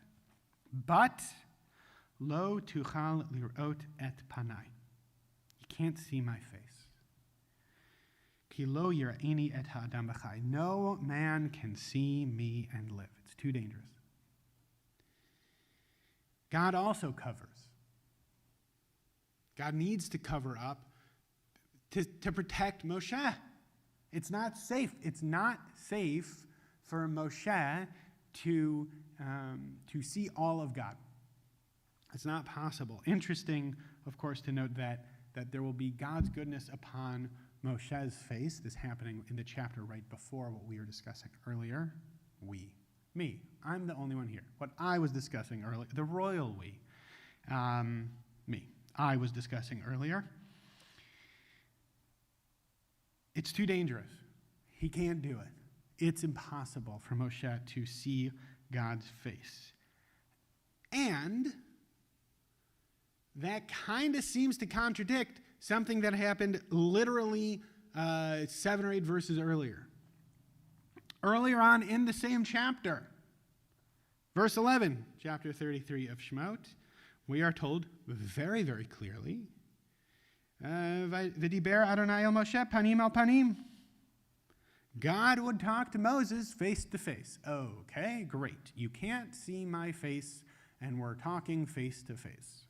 Fantastic. Now, there are other places in the Torah where it talks about how God and Moshe had that kind of face-to-face relationship. This is particularly jarring because it's literally 7 verses before God says, you can't see my face and live, that God tells Moses, or we hear that God and Moshe spoke face-to-face. That seems a little confusing. That Moses would speak to Moshe face to face as one man speaks to another. Kasher yidaber ish el re'ehu, as more than one man speaks to another, as a person would speak to his fellow, to someone with whom he has a relationship. So how do we make sense? How do we make sense of the seeming disparity between those verses? How do we make sense within our tradition of this sense that on one hand, faces should be revealed, that's the content of revelation, that we should push past the masks that we might ordinarily wear into something deeper, and this sense that in certain contexts, You've got to have a mask. You've got to cover up. That's how truth can be revealed. That's how Moshe is able to keep the Israelites safe. That's how that relationship can be sustained. This sense that breaking out of what is normatively expected into something that needs to happen to facilitate relationship.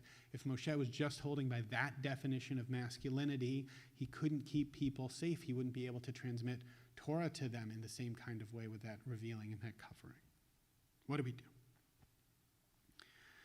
Rabbeinu Bachya, I love Rabbeinu Bachya. Rabbeinu Bachya, underrated. Been reading him a lot. Past few source sheets I've been compiling. 13th century Spanish commentator. He makes it simple, actually. He says, read it in context. We may explain that this expression belongs to what follows, a man speaking to his fellow. Therefore, the meaning of the line is God would speak to Moshe as one person speaks to another. It just means there's no intermediary, right? There's no boundary. There's no like translator in between them, as it were. That there wasn't any necessity, that's how elevated Moshe was, that he was able to have that sort of free-flowing discourse with Hashem, right? That there didn't need to be, as there would be Moshe being the emtsai between God and the Israelites, right? That's what we're reading about in chapter 34, that Moshe is holding that role. Moshe didn't need that with God. He was able to have that on his own, and that Moshe was the only one who had that capacity, right? And so what's interesting to me about this as these seemingly and potentially actually contradictory ideas are flowing around,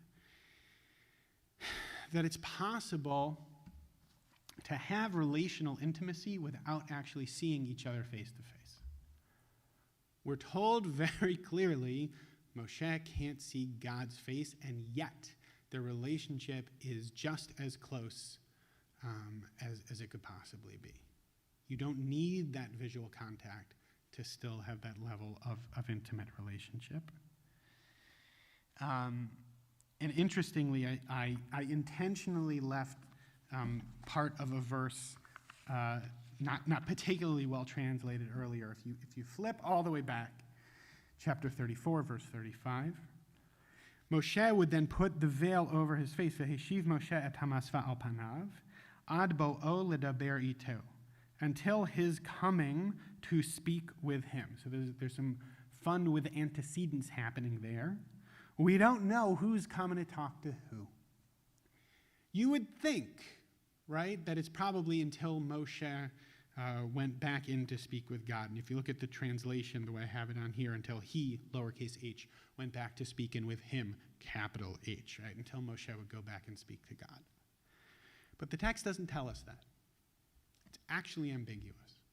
And maybe that in itself is an indicator of the intimacy of relationship that Moshe and God have, that they're close enough that either one of them could text first without it being weird. That they have that level of relationship. Nobody's waiting for the other one to text first. Whenever somebody's got, a funny YouTube video or a silly thought to share, they pass it on right away. That's the kind of relationship they had. I'm wondering what kind of YouTube videos Moshe would send God. It's possible to have that level of closeness without that physicality, and that there's something unique about Moshe's relationship with God that makes that possible. And particularly on Shavuot, when each one of us is standing at Sinai, we each have that capacity right now. Tonight, we each have that capacity to receive Torah. That's what we're doing. In its wildly different and fairly weird way, different from any Shavuot I've ever had before. It's still what we're doing. I'm doing it, you're doing it, we're doing it together from a distance, we're still doing it. we each have that capacity to be like Moshe, to have that unique relationship with God, to have that intimacy without physicality, to have that mix of that which is revealed and that which is concealed, to play into what's normal, right? Learning Torah on Shavuot, that's normal. What's unique? This is unique. What's normal? What's unique? What's concealed? What's revealed? So, of course, I'm gonna wrap this up with Ramona. Thinking about masculinity, it seems logical to conclude with a resonant story about a 5-year-old girl in Portland, Oregon. Ramona's walking around without her mask because it's freaking her out, right? She doesn't want to just blend in with everybody else. Feels scary. And the class is getting ready for the Halloween parade that she's been looking forward to. And her teacher says, "Put on your mask, Ramona, and get in line," said Miss Benny. Ramona wanted to obey her teacher, but at the same time, she was afraid of losing herself behind that scary mask, that fear, that vulnerability. The mask can be scary, and maybe even not desirable, as we're learning. She ran to her cupboard and snatched a crayon from her box, then grabbed a piece of paper from the supply cupboard. As fast as she could, Ramona printed her name. Now the whole world would know who she was. And in the book, I didn't put it on the sheet, but you can see Ramona wearing her witch mask and very proudly carrying her Ramona sign with a Q. It's Ramona Quimby with her cat Q, right? She's wearing her mask and she's still showing who she is. So what's my revealing, concealing, masculine, typical, atypical, Moshe, God, revelation, face concealed, revealed, pointing me to? I think it's pointing me to Ramona, both literally and figuratively. This sense that I'm going to keep wearing a mask. I think it's safer. And I think me helping to keep people who are more vulnerable than I am safe, we can define that in terms of values, in terms of being compassionate, being caring, and how, for me, those are core masculine values. Or I can just say that those are important to me as a person. And I'm going to keep being who I am, right? With a mask, behind the mask, I'm still going to be me. And I think on this more meta revelation Shavuot level, that each one of us in this moment can aspire to be like Moses, to get that revelation and to have it impact us, and to be mindful of the times as he was when the masvah is on and when the masvah is off. That there are times when Moshe is transmitting Torah that the veil is lifted, and when that wraps up, he puts it back down. There's a time for that intimacy. There's a time for that closeness.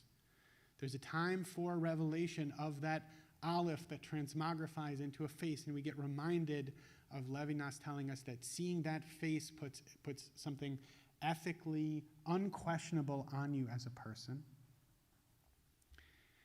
And there are times to cover, right? And it's that dance of knowing when to reveal and when to conceal that I think makes up so much of what our tradition holds, as we see in the dance between just some of the many, many texts we can look at on this. And for me right now, as I'm thinking about where is it safe and how is it safe to be unmasked, that could be literal or figurative, maybe our fictional 5-year-old Portlandian girl has something to teach us about how to hold on to who we are as individuals and to receive the Torah that each of us individually can receive and also to remember that, of course, we're part of something bigger than us. And we want to be part of that parade, right? We want to be part of something bigger than us in a way that remains safe, and that we can hold on to both that communal sense and that individual sense, even as we desperately want to see each other's faces out from behind that camera and fully revealed. And there are times for that. And Shavuot right now in this moment might be one, and not always. And it's that dance that we'll keep having. So Chag Sameach, I'm going to take a moment to wipe down and clean up to help keep this space safe. Stevie Green looking fly in his mask in the moment for what it's worth. Good call. Stevie's going to start teaching in just a couple of moments, and Rabbi Kligfeld will be on around 11 p.m. So thanks for joining me tonight. Stay healthy, stay well, and may this be the only internet-focused Shavuot we have in the future. Want to see you in person next year. Thanks, everybody. Chag Sameach.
It's been a difficult, era.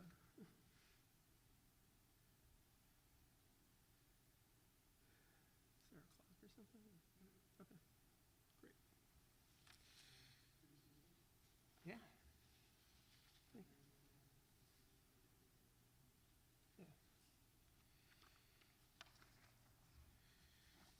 All right. Chag Sameach, everybody. I'm Stevie Green. If you don't know me, I daven here, but I don't work here. So it's actually a real privilege to be inside the building. It's been a few months, but it is different without without everyone else being here as well. So it's look forward to that happening. When safe. I want to thank Rabbi Schatz for organizing this. She's been my contact person. I'm sure there's other people who've also been organizing the various events over Yontif, so I'll thank everybody, but in particular Rabbi Schatz. And just in regards to how this is different than other Shuas is, Rabbi Carlebach, or at least I've heard in the name of Rabbi Shlomo Carlebach, would say that, in theory, every day should be as sad as Tisha B'Av and as happy as Yom Kippur and as serious as Pesach. And so one thing that you've discovered, in addition to being to this holiday being spread out over space, in that we can, zoom into a lesson that's being taught in Israel or on the East Coast or in Chicago, it's also been spread out over time. That I feel like since Sunday, every single day, there's been some sort of learning or cheesecake or some sort of Jewish-related activity that I've been able to participate in, and it's going to continue for the next few days, probably until this coming Sunday, plus all the recorded content that's going to be occupying me for weeks. So, maybe spreading out the holiday is in the idea of Rabbi Carlebach is not the worst thing, though I would like to celebrate with people. That would be nice. All right, so what I'd like to teach today is an expansion of a comment that I made in Rabbi Kligfeld's Wednesday morning Rashi class, maybe 10 weeks ago. I can't be certain, but it was one of the last few classes that met in person. The Rashi class is continuing, so shameless plug if you're available Wednesdays at 8:30 in the morning. And anyway, on that particular day, we had, I'm only an occasional member, but on that particular day, the class had gotten up to, after 10, 15 years, something like that, of doing Genesis, it had started the book of Exodus. And Rashi's comment on the book of Exodus, the first comment on the book of Exodus, I remarked, is in fact follows a pattern that Rashi's first comment on all 5 books follows. And so I explained that, so Exodus begins with Elah, right, it's called in Hebrew Shmot, has Elah Shmot B'nai Israel. These are the names of the sons of Israel, and it lists the sons of Jacob, the 12 tribes. And it seems unnecessary because everyone who went down to Egypt, the full 70 names, were listed near the end of the book of Exodus. So why does it need to list them again as these sons die? And Rashi says it's like God being concerned with everyone, and he makes an analogy to the stars that God, calls out and tucks away the stars, puts them away in the daytime and takes them out at nighttime, sort of one by name, quoting a verse somewhere, I don't remember. And right, and maybe this has the idea that stars do appear sort of one at a time, even though you might expect a more, right, like snap of the fingers and a whole bunch of stars appear. So maybe this is how the people understood that, but anyway, it's this very intimate notion of a loving action by God.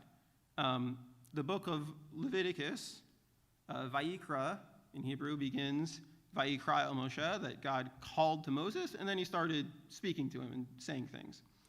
Vaydaber Hashem elav. Whereas hundreds of times in Torah, we're simply told Vaydaber Hashem el Moshe lemor, that God spoke to Moses saying. So Rashi asks the very obvious question of, why is this time it say that God first called to Moses and then would speak to him? And he says, in fact, every time that God speaks to Moses, he first calls him, and it's a way of being, polite and warm and welcoming and loving and so forth. The book of Numbers, Bamidbar, begins with a census, and it's not the only census that the Israelites have. I think there's 3 in the desert, and then there's others throughout Tanakh. And so Rashi asks the question, why does there need to be this census? And his answer is that it's like someone who has he likes these things, so he likes to count them from time to time, right? Like you can imagine. I think when I first learned this, though this isn't, I think, actually in the Rashi, that there's like someone who's looking at their jewelry, right? Just likes to, to count it every so often because it's something that he enjoys, paying attention to. And then in the book of Deuteronomy, Devarim. The book has sort of opens with Moses chastising the people for all of their sinfulness, but it specifically begins with a description of the locations that they're in. And so Rashi says, why does it say the locations they're in instead of the deeds that they did? And he says, oh, well, he's going to be harsh with them, so he's going to start off by, so he's not going to actually enumerate all of their sins, he's just going to make vague references to them as a way of being a bit nicer. So I went through these in sort of a one-sentence description instead of what I just did, a little bit fleshed out descriptions of each of these. And then I said, and Genesis, it's something to do with the land, but it's a little bit complicated. So what I want to focus on substantially tonight is Rashi's first comment on Genesis, which is obviously the first comment that he makes on Torah at all. Though before I get to that, I do want to just I'll just say that Rashi's comment does follow that pattern, and the pattern, to be more explicit, is that every single book of the Torah, Rashi asks the question, why is this here, right? We don't actually need to know this information, seemingly. We've already had it, or it's redundant in some other way, or it's extraneous, right? Like, called to Moses and then started, right? Like, it seems unnecessary in one way or another. And in every single case, the answer is something to do with love, care, comfort, compassion. And I think that first of all, before I complicate the picture, I want to just hold on to that, to that pattern that Rashi stylistically seemingly has chosen to use for his commentaries, and to think of what the implication of that is.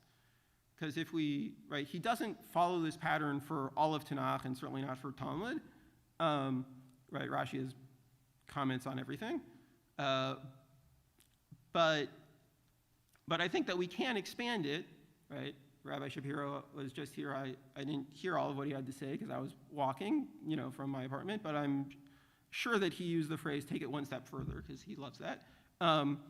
So I think we can take it one step further and say that every book that we have from God, not even just book, but sort of everything that comes from God, we can understand as being loving, as being, what's something that's loving that you have from someone. It's a gift, right? And I think that is on its own a very powerful image. And while I'm going to delve deeper into the comment on Genesis, then maybe complicate the lovingness that's there. I certainly, Rashi's comment is which I'll read in a second. It certainly is formatted to appear as to follow that pattern, and therefore I certainly want to say that to never risk destroying that pattern, because I think that pattern is very intentional and very powerful and sort of more important than any individual comment being understood or misunderstood.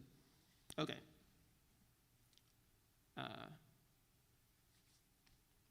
All that being said, here we go. Right, so Genesis begins obviously with creation, right? Bereshit bara Elokim, right? In the beginning, God created. So, Rashi, Bereshit, Amar Rabbi Yitzchak. So, says Rabbi Yitzchak, presumably Rabbi Yitzchak is Rashi's father, right? Rashi stands for Rabbi Shlomo Yitzchaki, so Shlomo ben Yitzchak. So, presumably Rabbi Yitzchak is Rashi's father. So, that's maybe another, just side point, another nice thing that Rashi's doing here, right? Whether he actually learned this from his father or not is debated by scholars, but he's at least, beginning his, magnum opus by, thanking his dad. Okay. Amar Rabbi Yitzchak. Lo hayat tzarich hitchil haTorah, right? Ella me hachodesh hazeh lachem. So there was no need to begin the Torah except from HaChodesh Hazeh Lachem, which is the 12th chapter of the book of Exodus, which is, okay, right, means this month shall be to you. Shahaya mitzvah rishana shenitztau Yisrael, that it is the first commandment that is commanded to Israel. Umatan petach Bereshit. And what is the point of opening with creation, or with the beginning, with Bereshit? Mishum, as it's, all right. So in order to sort of fulfill this verse, Koach ma'asav higid le'amo, latet lahem nachal hagoyim. So the strength of his deeds, he explained to his nation to give them the inheritance of the nations. Or he gave to his people, I should say, right? So, which is, we'll look at more in depth, but it's from Psalm 111. She'im yomru omot ha'olam li'Yisrael li'stim atem. So if the nations of the world say to Israel, you are thieves, shekishivtem artzot sheva goyim, that you stole the lands of the 7 nations, Haim omrim lahem, so then they say to them, Kol ha'eretz shel hakadosh baruch hu, all the land, or haaretz could be just the Holy Land, but okay, belongs to the Holy One, blessed be He. Hu bria v'natna la'asher yashar beinav. He created and gave to the ones that were straight in his eyes, or upright. It's probably a better, but yashar ad sof, as they say in his, right. Straight, right? Birtzono not lahem, uvirtzono nitla mehem v'natna lanu. That by his will it was given to them, and by his will it was taken from them and given to us. I forgot to say that I forgot to, or I didn't make a source sheet. I just printed out my sources because I didn't think that I didn't realize that there would be a request for them. So it should be fairly easy to find all of the sources because they're all just the first comment, or they're chapter and verse. And if you're watching in the future and you have access to Safaria or the internet, you should be able to track them down if you want to. Hopefully you'll be able to follow me regardless. But I apologize. That is not Beth Am's fault in any way. That is my fault that I didn't organize a sheet and emailed it in before Yom Tov. Okay. So Rashi says, right, that essentially, if the Torah is a book of laws, why not just start with the first law? The first law, not in this case being the laws given to, as he understands it, to the community of Israel, as opposed to specific laws like not eating the sciatic nerve or not eating from the tree of knowledge or whatever. But Moses tells the whole people of Israel to prepare for the Exodus, that they should mark this month, and then they should slaughter a lamb and paint its blood and so forth. So why not just begin with the first laws that are given to the people of Israel? And he says, all right, God wanted us to know that God created the world so that we could defend our rights to the land of Israel. This, at least, is the sort of conventional, superficial, reading of Rashi that I'm intending to complicate. But I think so far, at least, it fits in the pattern that I described before, and I think that's why it's structured this way. But there's two biblical quotations here, one from Psalms and one from Jeremiah. And in order to explain my opinion, I'm just going to sort of jump to those in order to provide a different perspective. Okay.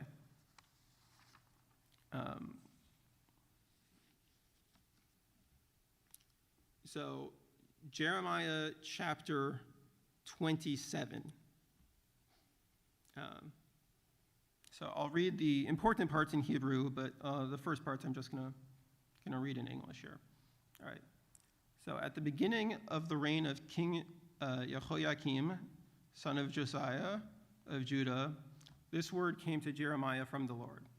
Thus says the Lord to me, make for yourself thongs and bars of yoke and put them on your neck, and send them to the king of Edom, the king of Moab, the king of the Ammonites, the king of Tyre, the king of Sidon, by envoys who have come to King Zedekiah of Judah in Jerusalem.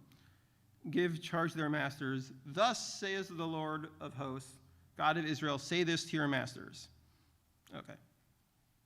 Verse 5, I think. Anochi asiti et haaretz, et adam vet habema, asher al pnei haaretz bekochi hagadol, uvizroa hanituya, unitati ha lasher yashar beinav. It is I who made the earth, and the men and the beasts who are on the earth, my great might and my outstretched arm. And I give it to whomever I deem proper. This is Rashi. This is the line that Rashi just used. All right.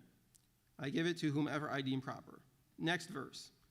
Va'ata anochi natati et kol ha'artzot ha'ela beyad Nebuchadnezzar melech Bavel avdi v'gam et chayat hasadeh natati lo lavdo.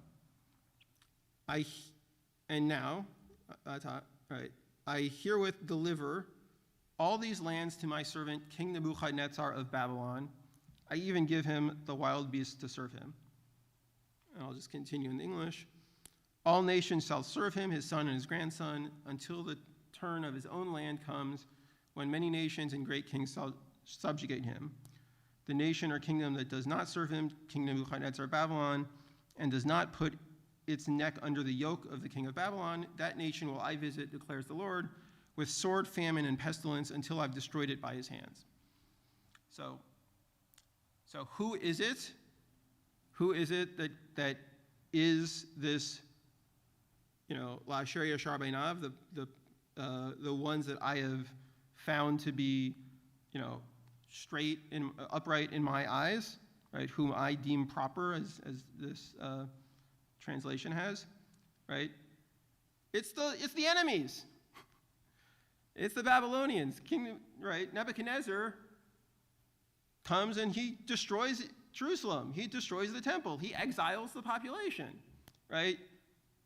Right? We think of the Bible as, beginning with, the biblical story beginning with creation and focusing on the Exodus. And then, there's some stories about the kings and so forth. But if you're a biblical author and you're writing, from exile or from a newly reconstituted Second Commonwealth, right? Then enemy number one is not Pharaoh. Enemy number one is Nebuchadnezzar. He destroyed everything, right? He came, he conquered, and then here we're told, he has 2 generations that come after him, and then his own land gets conquered, and then for much of the biblical period, the Assyrians are the superpower, but they tend to sort of be a little bit far away, but they come every so often and have to pay tribute. Or one time they refuse to, and then the northern kingdom gets destroyed, right? And then the Babylonians take over for a few generations, about 70 years. And then the Persians, right, take over, and we have the story of Purim, that takes place under Persian rule, but the Persians in general are the heroes who allow the second temple to be built. They, end the exile, allow a return. Okay, but right, the Babylonians, right, and if you read right, Al Naharot Bavel, right, by the rivers of Babylon, there we wept, or maybe it's the streams or the canals, because right, the hanging gardens of Babylon. Anyway, right, but all right, so plugging this back into Rashi's comment, right? For if the nations of the world say to Israel, you are bandits, since you conquered the lands of the 7 nations, we can say to them, all the lands of the holy ones, God created it and gave it to whom was fitting to God. According to God's will, it was given to them, and according to God's will, it was taken from them and given to us. In other words, God is in the habit of taking it away from people, right? God, right? If we didn't deserve the land, it means God's going to take it from us, right? So our claim to the land is not, as you might think, right, inherent or immutable. It's the exact opposite. It's hypermutable, right? It's very tenuous. It's not going to last if we don't behave. Okay. All right, and then, all right, the first quote. All right, so turn, if you like to Psalm 111. All right. Hallelujah. I praise the Lord with all my heart in the assembled congregation of the upright. The works of the Lord are great, within reach of all who desire them. His deeds are splendid and glorious. His beneficence is everlasting. He is one renowned for his wonders. The Lord is gracious and compassionate. He gives food to those who fear him. He is ever mindful of his covenant. He revealed to his people his powerful works, in giving them the heritage of nations. His handiwork is truth and justice. All his precepts are everlasting. Well-founded for all eternity, wrought of truth and equity. He sent redemption to his people. He ordained his covenant for all time. His name is holy and awesome. The beginning of wisdom is the fear of the Lord. All who practice it gain sound understanding. Praise of him is everlasting. All right, so again, just to remind you, the line that is quoted from Rashi is, he revealed to his people his powerful works in giving them the inheritance of nations. But come again, the very next verse, his handiwork is truth and justice, his precepts are everlasting. Right? So what is it that he's trying to teach his people? He's trying to teach his people truth and justice. Right? Right, the connection between, I'll just, in the words of my teacher, one of my teachers, Rabbi Eli Fisher, right, the works ma'asav of the first verse are described as truth, emet, and justice, mishpat, in the very next verse. That is, if the first verse refers to creation, then creation itself is charged with a moral dimension. Unlike in other ancient Near Eastern creation accounts, in the Torah's account, it is no capricious, morally neutral display of power, of divine power. The world was created for a purpose, and truth and justice are an integral part of it.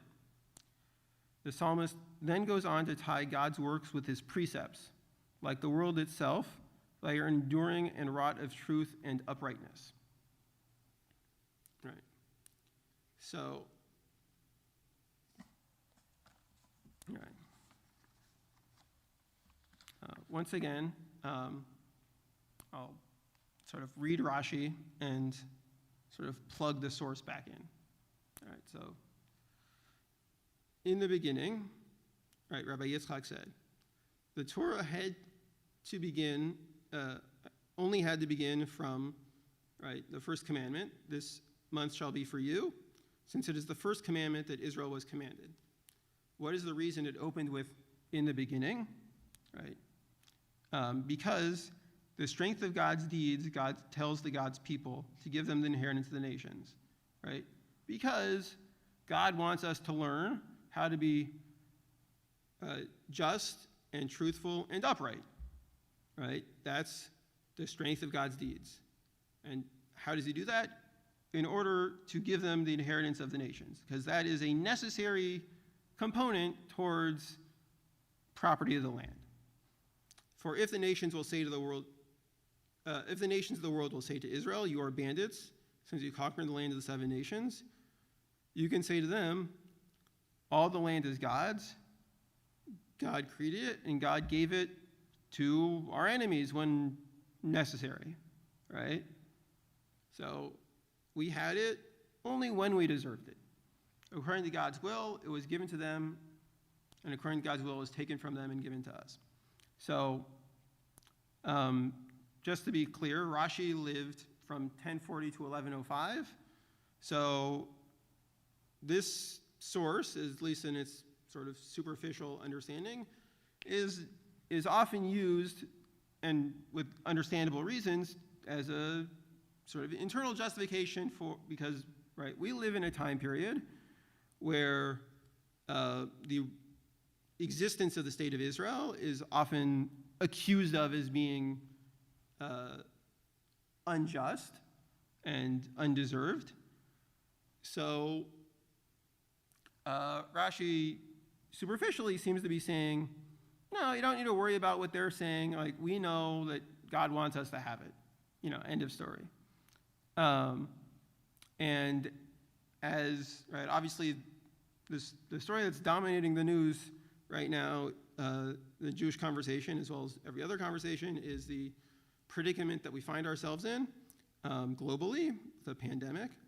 But in Israel, another conversation that's occurring, apparently, is annexation. And without taking any political opinions on annexation, this is, I believe, a text that is often used as a sort of way to say, you don't need to worry, right? At least internally, right? The Jewish argument could be, no, God wants us to have the land, and that's sufficient to shut down parts of the conversation. And I'm saying that's not really what Rashi wants to get at, right? What Rashi wants to say is that our status on the land is hypersensitive to our moral behaviors. And complacency is the exact opposite. Or entitlement is the exact opposite. Okay. So I hope that was all clear. So the next thing I want to look at, all right.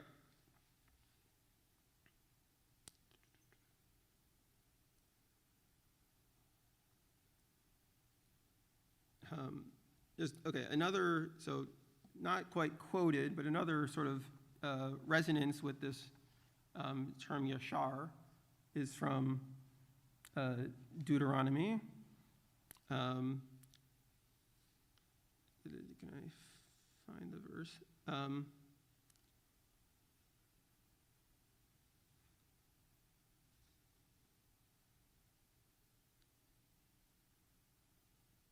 Chapter 6, verse 18, right?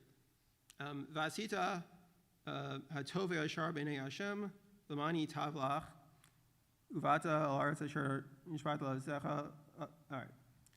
I don't actually have it written for here, but do what is upright and good in the eyes of the Lord, that it may be good with you, that you may inherit the good land that God swore to your fathers. All right. So Rashi on that verse says, what is good and upright, right? Because this seems to be a key phrase in our Rashi on Genesis. what does it mean to do what is upright and thereby inherit the land? And he says there, it means going beyond the letter of the law, right? Being more gracious than you have to be. Okay.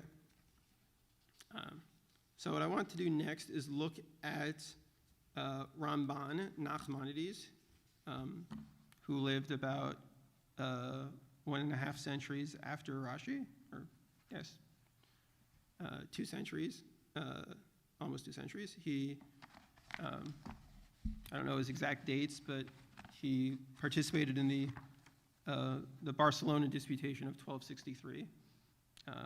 If you have extra time on YouTube and you're on YouTube, you can look up the movie. Well, really, it's a play that was filmed, The Disputation, which is, I believe, in 5 parts on YouTube. It's excellent. Just a little bit more than an hour altogether. Okay. So some personal background. When I first learned this Rashi, I was in high school, and I had this conversation with an upperclassman that I was friends with. If anyone knows whatever happened to Gershom Eisel, I'd love to catch up with him. And last I heard he was at YU. Anyway, and he asked me if we were also going to learn Ramban on that. And he told me, or at least the bit that I remember was he said that Ramban complicates Rashi's question by saying that you don't, if the whole book of Genesis exists for the purpose of teaching you that God created the world, you don't need that because that's mentioned in the 10 Commandments, right? At least in the first edition of the 10 Commandments in the book of Exodus, right? The justification for Shabbat is because in 6 days God created the world, and on the 7th day he rested. So that would be enough. Say, look, God created the world, right? Like, we have a proof text. I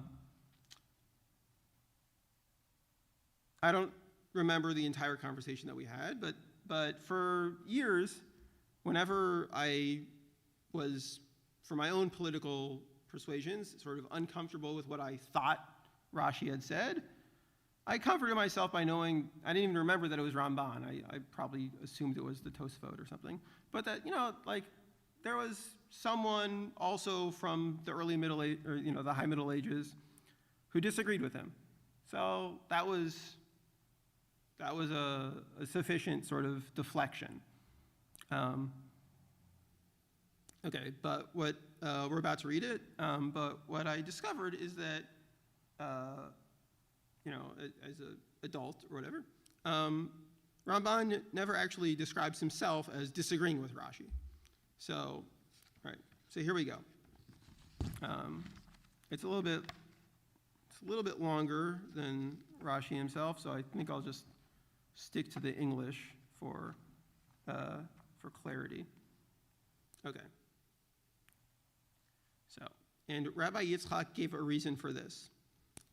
When the Torah began with, "In the beginning God created," and told all of the subject of creation until the creation of humanity, giving them dominion over the works of God's hands and placing everything beneath their feet, the Garden of Eden, the choicest of places created in this world, was made a residence for Adam's dwelling, and until he was exiled from there because of his sin, and the people of the generation of the flood, for their sin, were exiled from the entire world. While the righteous one amongst them alone, Noah, was saved, him and his sons, and their children. Their sins caused them to be scattered amongst the places dispersed amongst the lands. This is the reference to the Tower of Babel, right? The generation of the dispersion is what the rabbis call it, right? To be scattered amongst the places and dispersed amongst the lands. They seized for themselves places amongst the nations according to their families, according to where they happened to come. If so, it is appropriate that when a nation becomes too sinful, that they should be removed from their place, and another nation come to inherit their land. For this is the law of God on the earth for all time. And all the more so regarding what is told in the verse later, Genesis 9:27, that Canaan is cursed and sold as a slave forever. This is Canaan, the son of Ham.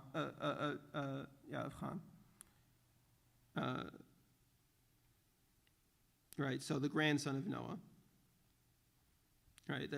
Noah's, three sons, one of them took advantage of him, and two of them, helped him, clothe himself and so forth afterwards. So Canaan is the grandson that gets cursed.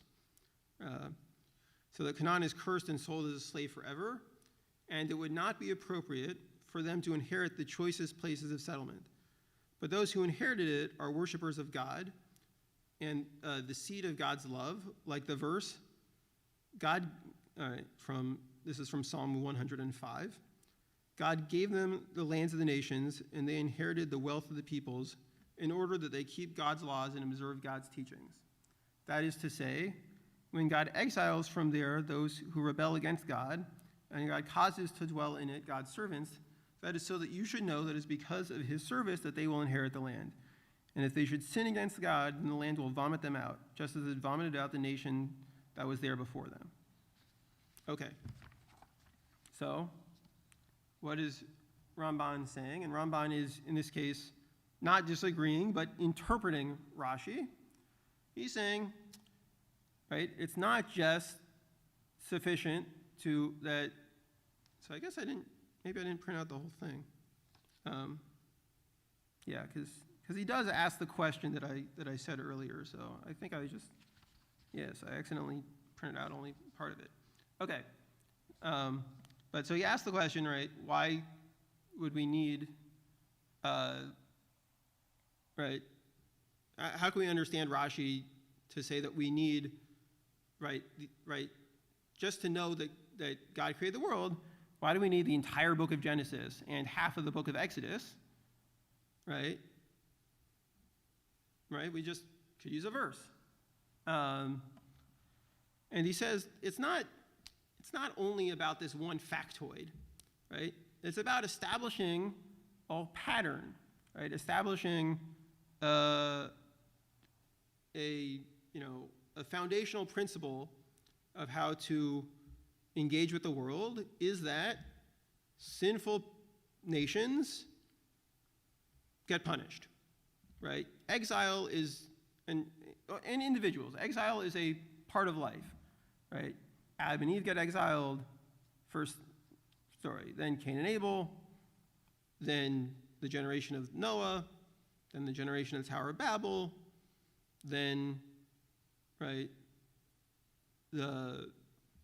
Jacob, or Abraham has to, not for his sins, but, Abraham has to leave his home, and then Jacob has to wander and go down to Egypt, or go to, not Egypt, but to the Philistines and so forth. It goes to Egypt too. Okay. And then Jacob's sons, they quarrel, and that causes the entire family to go to Egypt for an extended period. And then, the Egyptians get punished in the book of Exodus. So there's this whole, world view that, establishes some sort of moral code, or that's the reason that we need all these stories. Is not to learn some factoid. It's to learn morality.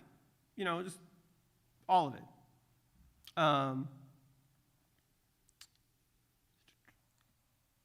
Okay, so in fact, the rabbis, we had this word yashar, figuring prominently in Rashi, One of the names that the rabbis give for the book of Genesis is Sefer HaYashar, the book of the upright.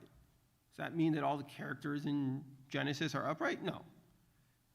In fact, the only book that everyone seems to be a nice person in is the book that we read on Shavuos, is Megillus Ruth, Everyone in the book of Ruth is nice. Some are exceedingly nice, and some are merely, decent, but everyone's nice. There's no villains in the book of Ruth, except, the famine or the plague. Okay.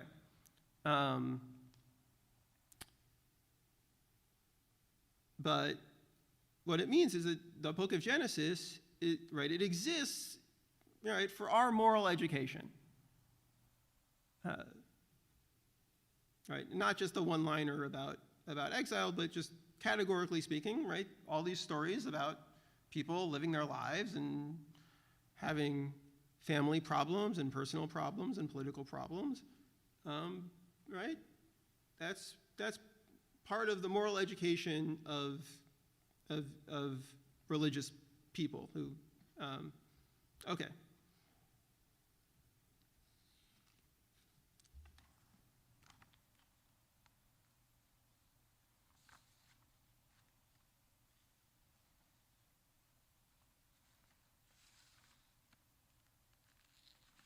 All right.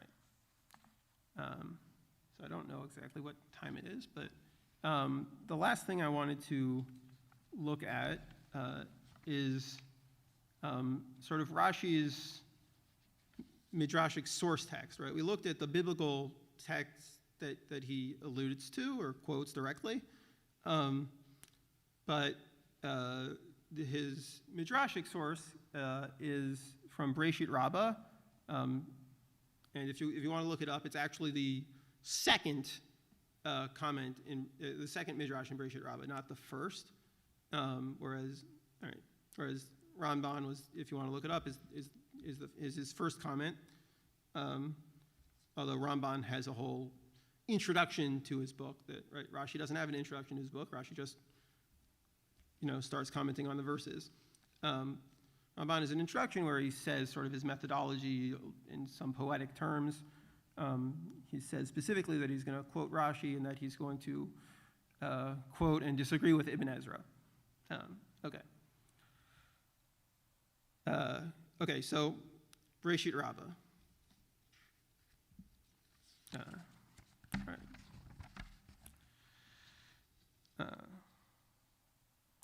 Rabbi Yehoshua de Sichin, so Rabbi Joshua or Yehoshua from someplace called Sichin, all right. B'Shem Rabbi Levi, in the name of Rabbi Levi, Patach, he opened. That's all right. Koach Ma'asav Higidamo. So Patach. So this is a midrash that's going to connect one verse with the next verse, or one part of a verse with, with the continuation of that verse. So in this case, it's going to be the latter. All right. So the first half of Psalm 111, verse 6, right? Koach ma'asav higid le'amo. The strength of God's deeds, God tells to his people, right? Ma'atam gila hakadosh baruch hu liYisrael. So what is the reason that the Holy One, blessed be He, revealed to Israel, Mashniv Rabbi Yom Rishon, Mashniv Rabbi Yom Hasheni, right? What was created on the first day? What was created on the second day, right? In detail, right? Creation in detail. Mipnei Oved Kochavim Mazalot, right? In case that the worshipers of the stars and of the constellations, Shelo Hiyu Monina et Yisrael, that they should not taunt the Israelites, V'omrin lahen, and say to them, Halo Oma Shel Bizuzim Atem. Are you not a nation of plunderers? Is how this is translated. Okay. V'Yisrael mishivina oto v'omrin lahem. So, because Israel will turn it onto them, or respond to them, I suppose, but literally is to flip it on them. Va'atem halobos is hi bi'atchem. That aren't you also plunderers? And then quoting, Kaftorim hayotzim mi kaftor, Hishmidum ve'yoshvem tachtam. So from Deuteronomy chapter 2, verse 23, that the Kaftorim came from Kaftor, and they wiped out the Evim, right? Some people called Kaftorites wiped out some people called, they came from Kaftor, but they wiped out the people called the Evim, who were already settled there. Yashvu tachtam, that were, that were previously settled there. Ha'olam umlolo shel HaKadosh Baruch Hu. So then so end quote, in fact, it's the case, according to Breshit Rabbah, that the world in totality belongs to the Holy One, blessed be He. Kishrod said, "Na lachem." If he wants to, he gives it to them. Kishrod said, "Nitla mikem v'nana lanu." And if he wants, he takes it from them and gives it to us. Hadahu dichtiv, and this is why it says, "Latet lahem nachalat goyim," in order to give them an inheritance of the nations. Higid lahem et kol hadorot. He tells them, all of the generations. Presumably that means, day 1, day 2, day 3.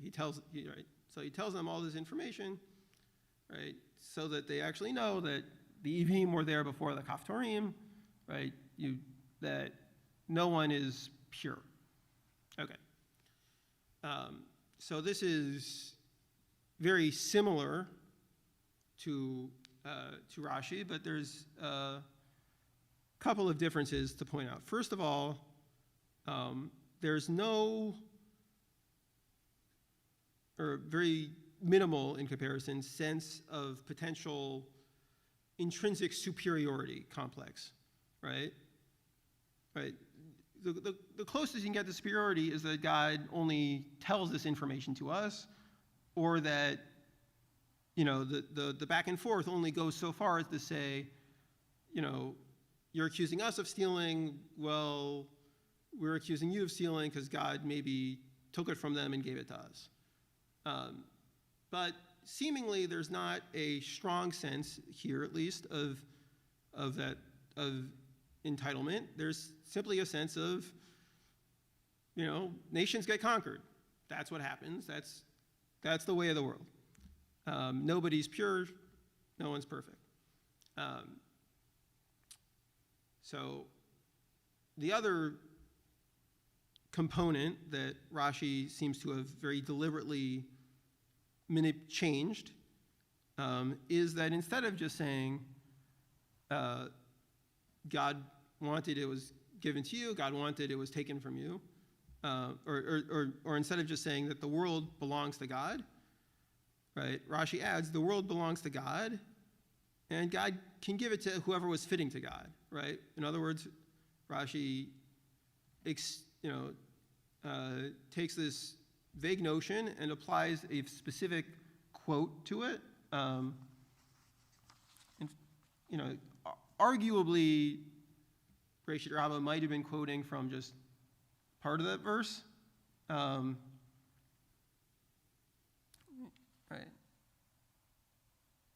Oh, no, the Hebrew doesn't match. So Breshit Rabbah has the notion of, God created the world and God can, give it out dole it out as he likes. But Rashi specifically chooses a verse to embed that idea in. And that verse is, again, this very important verse about uprightness and also about our enemies, right? God gives it to whoever he wants. That doesn't mean us. God gives it to whoever he wants. That could be anybody, right? And specifically, it's a looming threat almost. Okay, so why is Rashi saying what he's saying? I think first of all that there's just Ramban, I think very poignantly says that, what are we supposed to learn from all this? Some right, overall sense of morality, and some sense of consequences to our actions, right? He expresses it in exile, in the words of exile, right? Rabbi Sharon Rouse would say, "Am I your brother's keeper?" is the key phrase in the book of Genesis. But it's the same notion that there's responsibility, there's consequences. Right? So why does Rashi allow himself to be misunderstood? And I think that goes back to what I began with, that Rashi wants to present his first comment in this pattern of, why does this exist at all? This exists at all. Right? This doesn't have to exist at all. Why does this exist at all? It exists at all in order to show God's love.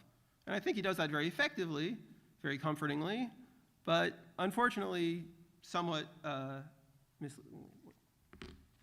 okay.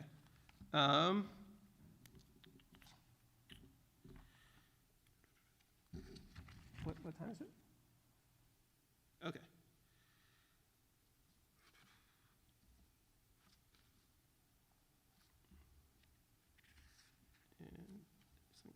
All right.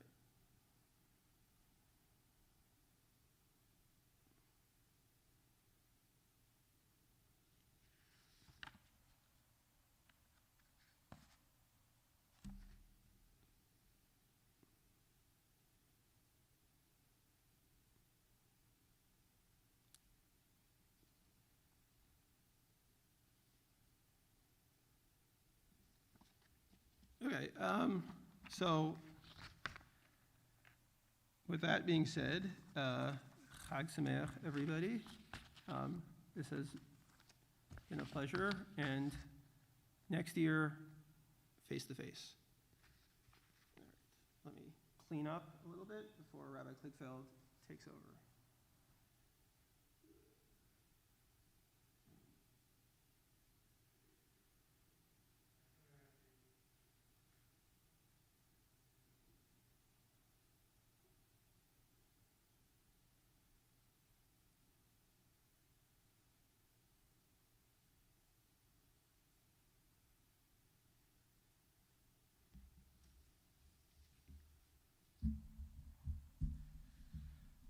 I got to say, I saw Rabbi Kligfeld's source sheet, and I'm really excited to hear what he has to say. I saw your source sheet, and I'm excited to.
tahor berali Elohim berali lev tahor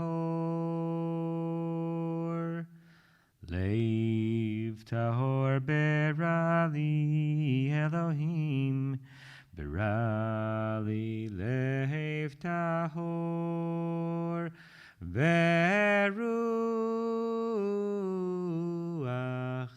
nachon chadesh bekirbi veruach nachon chadesh bekirbi. Create for me a pure soul, Great Spirit. Create for me a pure soul. Create for me a pure soul, Great Spirit. Create for me a pure soul, and a new heart renew within me, and renew a new heart in me, and renew a new heart within me, and renew a new heart in me. Lev tahor berali Elohim berali lev tahor. Lev tahor berali Elohim berali lev tahor veruach nachon chadesh bekirbi veruach nachon chadesh bekirbi. Chag Sameach, everyone. Good Yantif. Even more so than on Shabbat, when in the times that I've led since we've started this, I've been able to, oh, there goes the lights. That's interesting. I'm now speaking in the dark. I wonder what's going to happen next. You don't really want to watch me in the dark and just listen to my voice. Let me see if this is something that Orlando can fix if I hint to him the right way. Excuse me.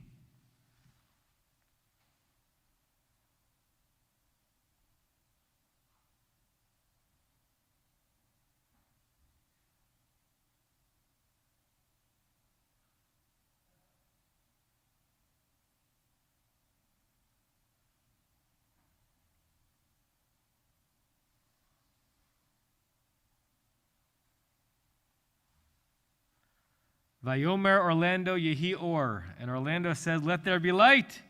And there was light. Well done, Orlando. Well, at least the timers work. That's good to know. Avi, if you're watching, the timer works. And at 11:02, these lights go off. So even more so on the Shabbat, when I've been really convinced each time I've led, whether Shabbat morning or Shabbat afternoon, that there's been a sizable crowd there to daven with us. I have no idea who's out there. I have no idea. And we won't even be able to know after the fact unless someone who's watching sees who else is there and can tell me after the fact, because since this is one long live stream the whole night, when I look at it after Yontif, I'll see how many people viewed it at least once, but that's not an indication of who's viewing it now. But whoever you are, welcome. Welcome if you're a member of Temple Beth Am. Welcome if you're not a member of Temple Beth Am. Welcome if you spent part of the night so far on Temple Beth Am's Zoom room, not to be confused with Temple Beth Am's live stream. Welcome if you were part of the opening plenary that I led with Rabbi Haransky, or if you did not. My shiur tonight is going to kind of be a deeper dive into some of the issues that we talked about, the two of us, which were mostly focusing on a few verses from the book of Exodus in the Revelation story. And I called this class Karov Rachok, close and far, the dynamics of distance at Sinai and beyond. because issues of distance and closeness have been on our minds for 10 weeks now, 12 weeks. As I was walking here, by coincidence, I didn't plan this, I saw a new billboard that I haven't seen yet at a bus stop. And it was a picture of two women looking very intimately at one another's faces. You see just their profiles. From the ages of them, it looked like it could be someone and their mother, although you don't know for sure. And the slogan is beautifully complex and almost paradoxical. Stay apart, pull together. Because you know English, you know what it means. It means by permitting certain distance between you and the people you love, we'll all in society be able to pull together and survive this time. But the language is so interesting. Stay usually means close, but it's stay apart. So stay apart, and pull usually means apart, right? Like a pull apart challah. Pull together. Stay apart, pull together. I don't know if that was accident of branding or brilliant use of language to suggest that close and far are all mixed up, and in some ways are all one thing right now. You're much farther from me than you've ever been if you've ever studied with me on Shavuot. Some of you hundreds, thousands of feet, some of you miles away. Some of you might be time zones away. And yet we're experiencing something in a very together moment because we're doing Shavuot, bringing together people who otherwise never would have spent Shavuot together. A member of this community was talking about the paradox of this sanctuary. Why do we build this sanctuary in this shape? So that we could be together, so we could be intimate, so you could see one another, so that the room would feel full even when it wasn't so full, whereas our previous sanctuary, even when it was pretty full, it felt empty. We wanted to invert that feeling of the previous sanctuary. And we built this gorgeous, beautiful sanctuary so that it could be full. And now it lies empty. Not quite the emptiness of the opening lines of the book of Eicha, the city of Jerusalem lying alone. It's not desolate, it's not forlorn, it's extraordinary. But it doesn't have you in it. And the paradox that we built a sanctuary for closeness just months before all of society was asked to surrender closeness for distance, but of course wait for it. Surrendering closeness for distance so that we could pull together and be close to one another as we're fighting this scourge. Rachok and Karov are dancing with each other. This evening, Rabbi Haransky and I spoke about the sense from the 19th chapter of Shemot of Exodus that the Revelation story was replete both with great intimacies, God revealing God's self to the Jewish people in a way that humanity had never experienced the divinity before, and yet great boundaries, as the mountain itself was protected from an onslaught by the Israelites, and the Israelites themselves were protected from the overwhelming intimacy of God. There were mechitzot, dividers at Sinai. There were warnings, stay away as you get close. Stay away as I come down to reveal myself to you. I reveal myself to you from the great heavens far away. Right here on the mountain, you're at my feet. The Torah couldn't figure out, or maybe it knew exactly what it was doing, in saying Torah is revealed close and far simultaneously. Torah is safe and frightening simultaneously. God's presence is the most comforting blanket and the most frightening prospect simultaneously.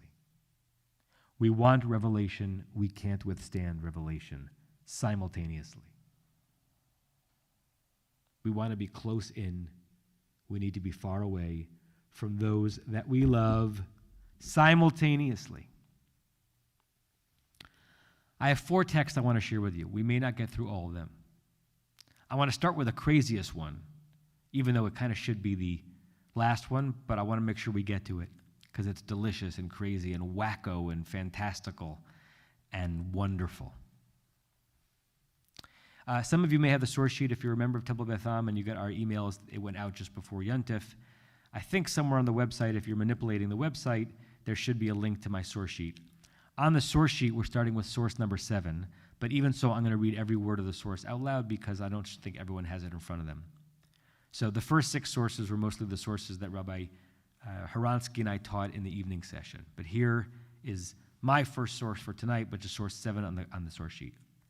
It comes from the great Piazetzner Rebbe, Rabbi Kalanimus Kalman Shapira, from the town of Piazetz. That's why it's called the Piazetzner Rebbe, which makes me think, oh yeah, I made a mistake. I should have started a nigun by the Piazetzner Rebbe because I've actually been singing nigunim by the Piazetzner Rebbe recently. Maybe I'll finish with it. He was a remarkable man and leader. He somehow de facto became the Rebbe of the Warsaw Ghetto after he was deported there, and he was murdered by the Nazis, martyred and murdered by the Nazis.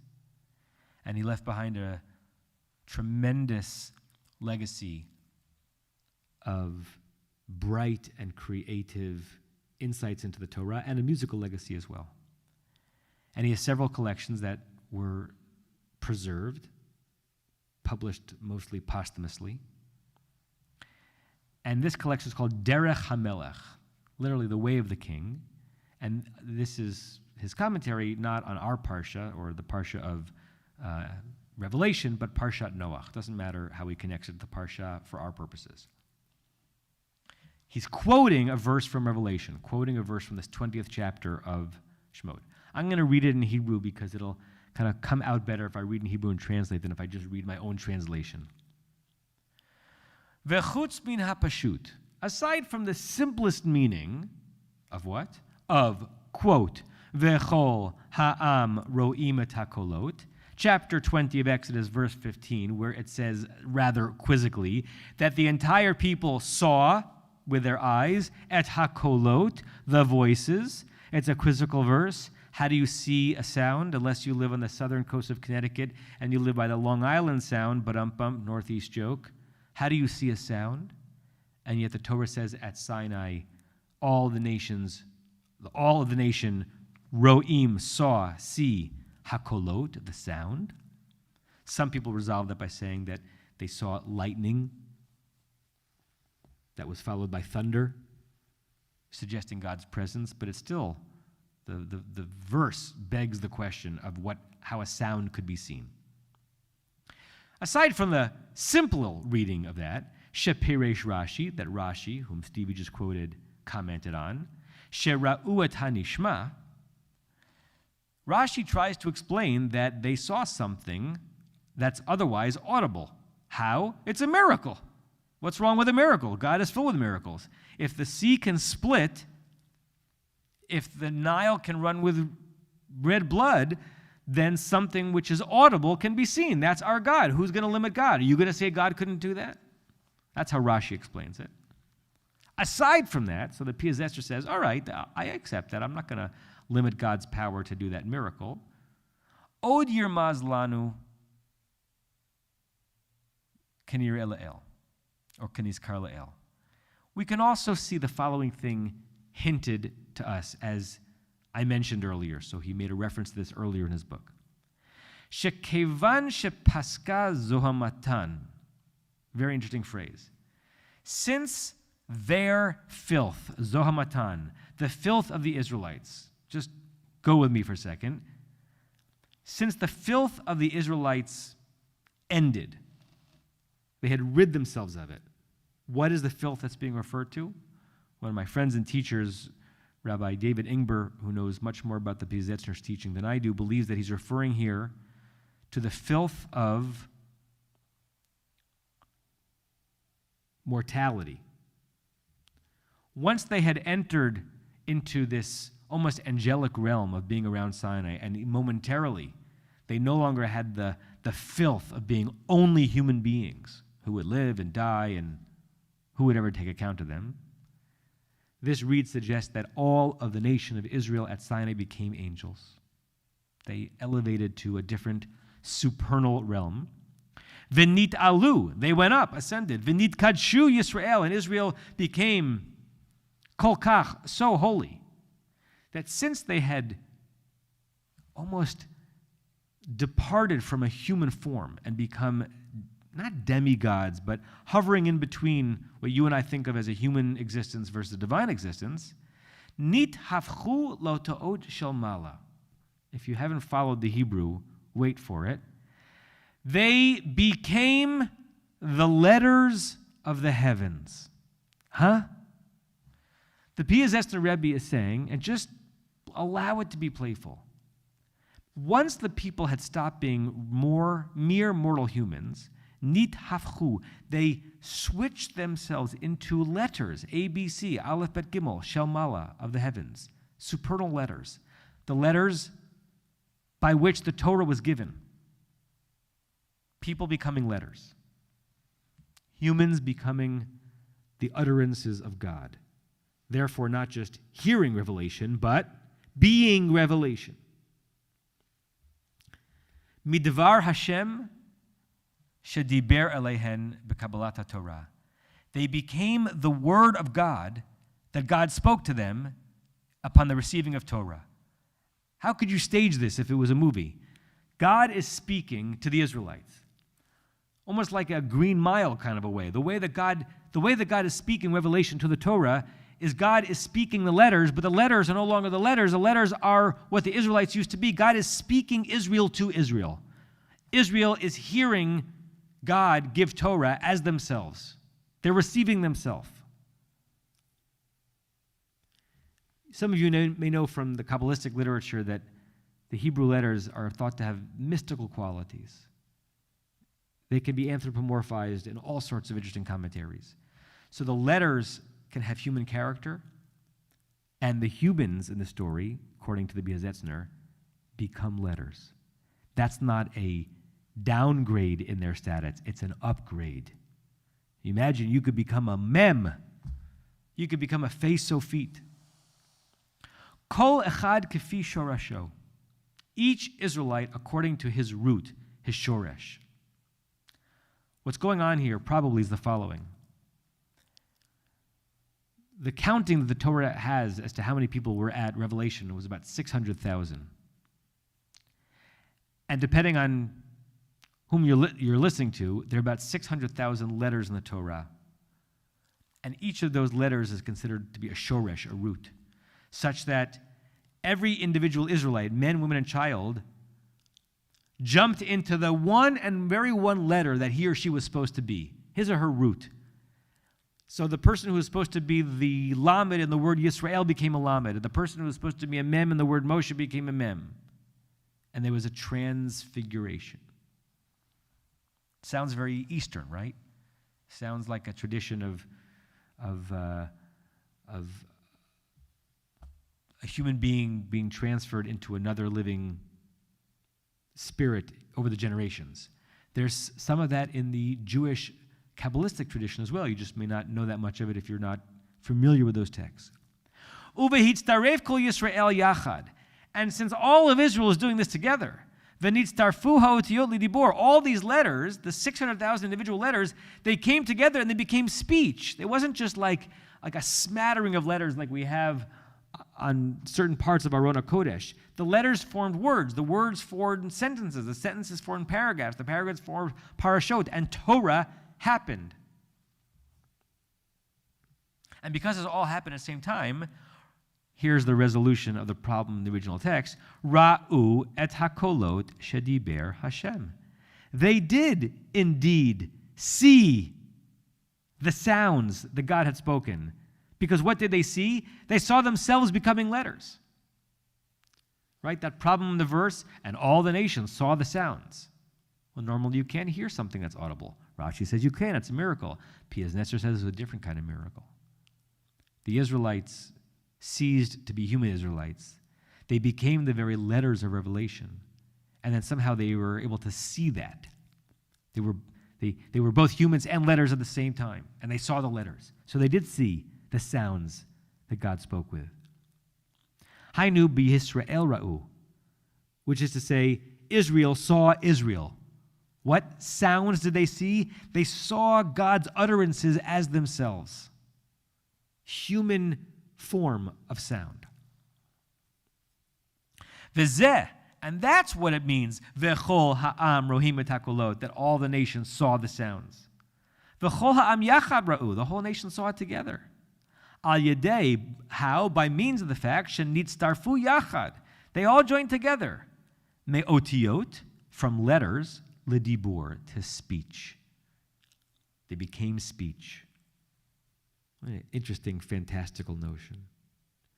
Vehem chashvu, and they thought, and the thought here is kind of a nervous thought. When you're a human being and you're turning into a letter, are you excited or are you nervous? Do you think this is the beginning of something wondrous, or do you think this is the end of everything you know as a human being?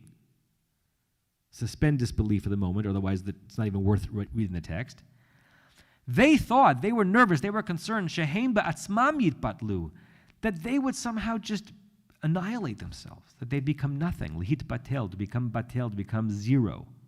They were nervous that there'd be no human form left of them, lagamri, completely. V'tachtehem, and instead of the human forms they once inhabited, yitgalu otiyot shel mala, the supernal letters would be revealed, which is a beautiful thing, but no more people. Another verse he quotes, V'yomru el Moshe, they said to Moshe, this is directly from the Torah, Daber ata imanu, you speak to us, Moses, v'nishma'a, and we will listen, we will obey. And the Piaseczner says, Lo shehiyu ro'im et hakolot, shanachnu nitbatel. We're not interested in seeing the voices, meaning our becoming letters, even if that's considered an upgrade. She'anachnu nitbatel, if that means the end of us, we're not interested in so becoming speech that we're no longer people able to receive the speech that we become. I know it's a bit of an Escher painting-like image. Rather, v'nishma'a will listen, which means we'll still have to be there in order to listen. V'al yedaber imanu Elohim penamut, and let God not speak directly to us lest we die. Another quote from the Revelation story. Shalonit batel lagamre. We don't want to be completely consumed, even in this extraordinary process. If you're already in your brain linking to what I started with, as we get as intimate as it's possibly be, we're becoming God's speech. We don't want to become so intimate that there's nothing left of us. How could we be hugged any more closely by God than to emerge from God's mouth as God's word? Yeah, but too much of that and we're gone. And then what's the point of that closeness? What's the point of closeness if you lose yourself? In any dyad. What's the point of closeness in a marriage if there's no self left? That's not a healthy recipe. What's the point of attachment to an idea or a notion that elevates you if you become so wedded to it you lose your own sense of discretion as you're thinking about that idea? Then you become a fundamentalist and you no longer exist. You're just a part of the idea that swept you up. We don't want that. Another quote from the Revelation, Vayomer Moshe said, Al tiru, don't be afraid of this. What you're afraid of is not going to happen. Ki leva'avor nasot etchem ba'Elohim. God just has come to test you. This whole weird transfiguration is not to eliminate you, but to test you, to see if you can tolerate momentary, intense, exquisite closeness with the Holy One. Keperesh Rashi, as Rashi explained, leharim etchem, to elevate you, not to eliminate you, to elevate you. This is supposed to be like a memorable experience for you Israelites. You'll be reminiscing 30 years from now. You remember that crazy day at Sinai when we stopped being people for a few minutes and we became letters? Wasn't that great? You can only reminisce if you're still there. You can only reminisce about the moment of intense closeness if you have enough distance from it that you can cogitate on it and think about it because you're no longer in it. V'lo shatem titpadlu, the goal is not that you become nullified, batel. V'otiyot shel mala, and only become the letters of the Holy One.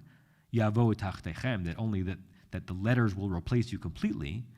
Rak she'atem titalu, only that you ascend, aliyah, v'tithavu, and you turn into la'otiot shel mala, that you turn towards the higher letters, kach nireli. That's how it seems to me. That's the end of the wild commentary. What does it mean? I think it means 1,000 things.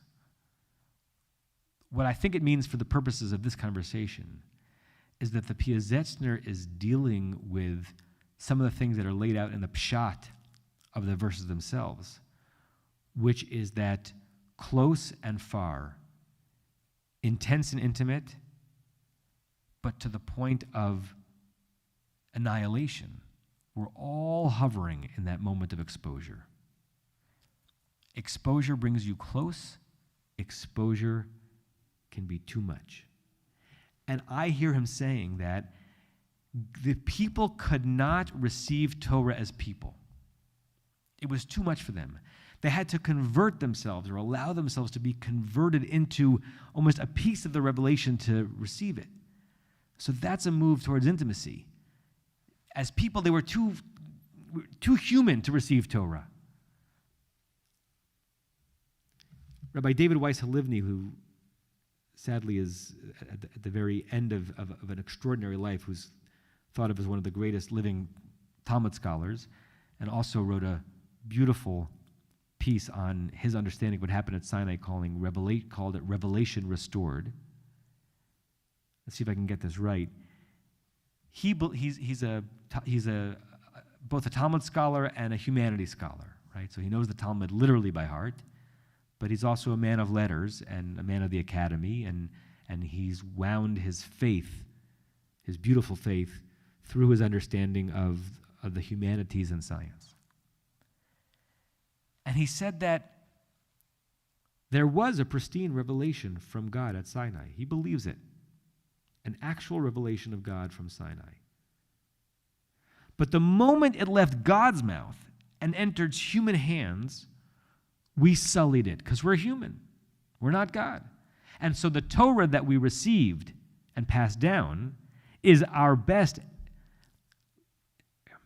facsimile of God's revelation, but it was already humanized, inevitably, once the human beings touched it. And therefore, there are mistakes and errors and inconsistencies. It's a theology of Sinai similar to Rabbi Abraham Joshua Heschel's. And it suggests that human beings, qua human beings, however wonderful we are, we're still base beings and slightly evolved apes. And as human beings, we just weren't ready to receive Torah in its pristine form. So to move closer to Torah, we became the letters of Torah. That's a move towards closeness. But in the very moment that we watched ourselves becoming the letters of Torah, we got terrified that we were getting too close, that there'd be nothing left of us. And so as soon as we got close, we pulled a U-turn so that we could watch Sinai from a distance and watch this happen almost from a third-party stance, because too close in would not be bearable, survivable, tolerable. It's a wonderful description of the unbearable awesomeness of receiving a divine text as a human being and feeling so close that you need to get farther away, and sometimes feeling so far away that it could the Torah throw you a bone and bring you a little bit closer in so you felt God's kiss? That's text number 1. Speaking of God's kiss, text number 2, or on your sheet, text number 8.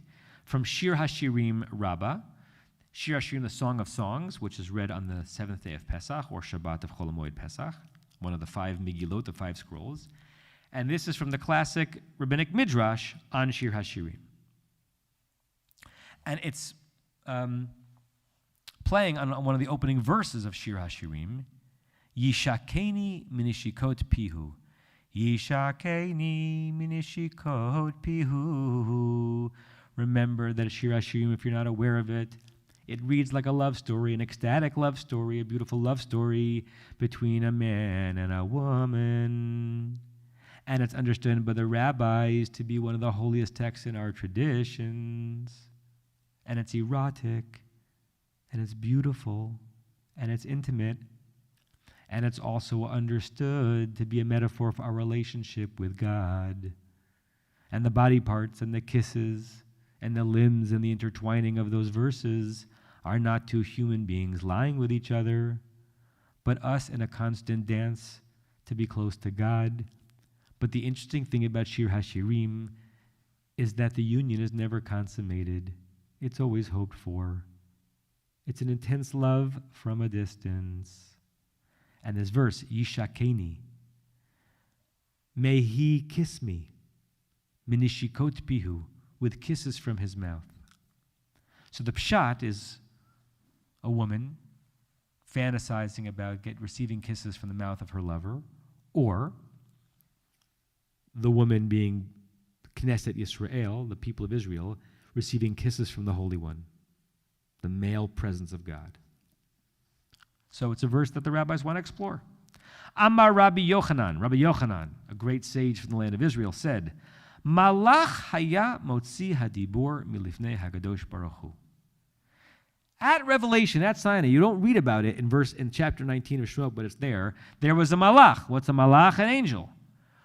Would motzi dibor. Remember how the last source was talking about the dibor, the speech of God?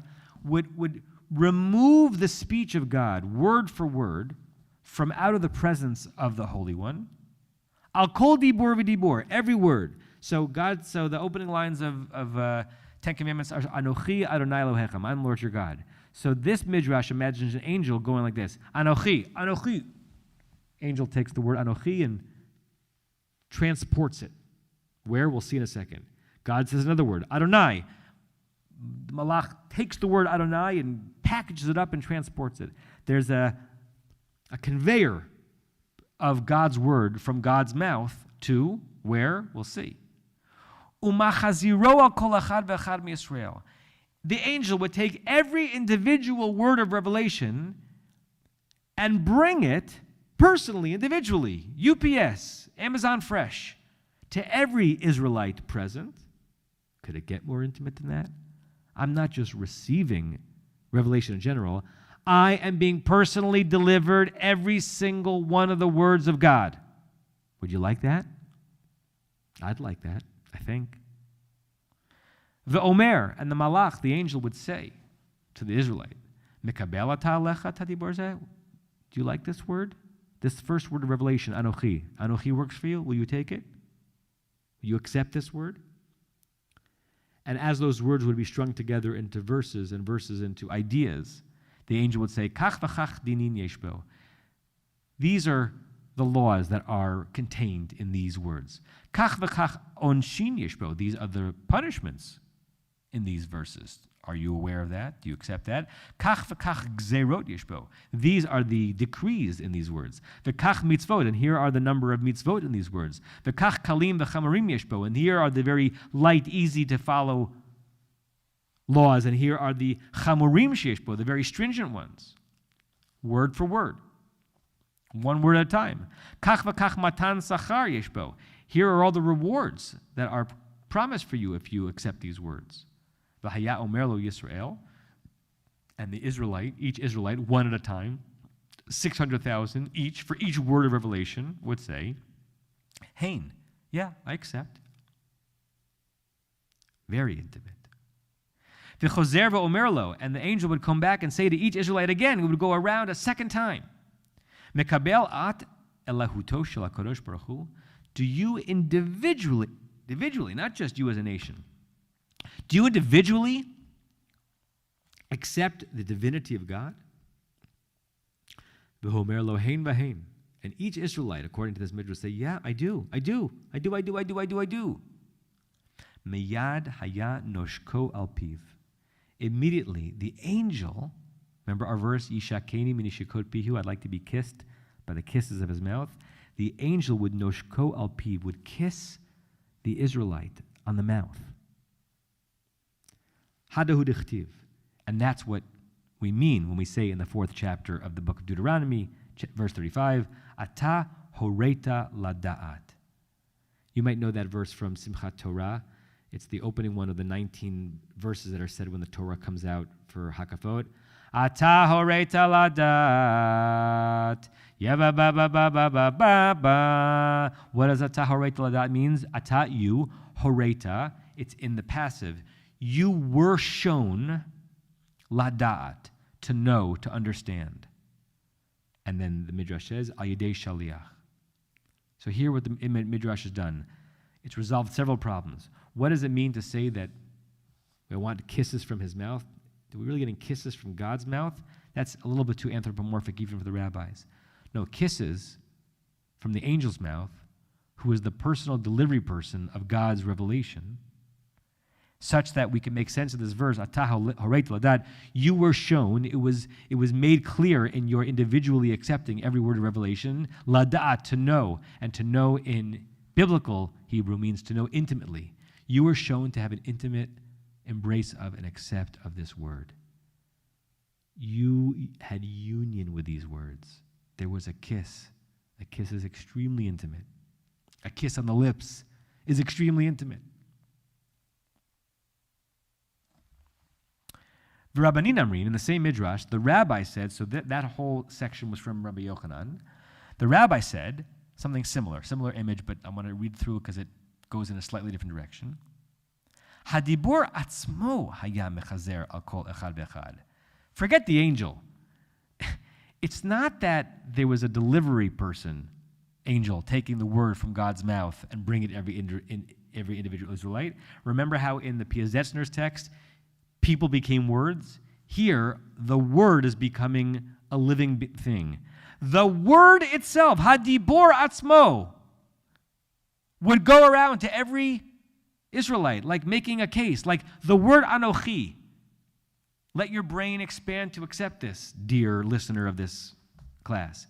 Anochi, the first word of revelation, himself or herself, is the word anochi, masculine or feminine, who knows, who cares, would go down the mountain and find every individual Israelite and present themselves, hello, my name is Anochi, I'm the first word of revelation. Do you accept me? We can't go forward. We can't get to Adonai or Elohechem unless you accept me. He would go down to every single Israelite, v'omerlo, and say to him, Mikableni at alecha. Do you accept me upon you? Kach v'kach mitzvot yeshbi. As the words would come down, this part is similar to the previous one. Here are all the commandments that are comprised of me, because I'm the word. V'kach dinin yeshbi. Here are the rules that are in me. V'kach v'kach anashin yeshbi. Here are the punishments that are in me. Kach v'kach gzerot yeshbi. Here are the decrees in me. I'm going to be honest with you. This is what I comprise. Kach v'kach mitzvot yeshbi. These are the mitzvahs within me. Kach v'kach kalin v'kach v'chamurin yeshbi. Here are the easy ones. Here are the harder ones. Kach v'kach matan sachar yeshbi. Here are the rewards for observing me. V'hu omer.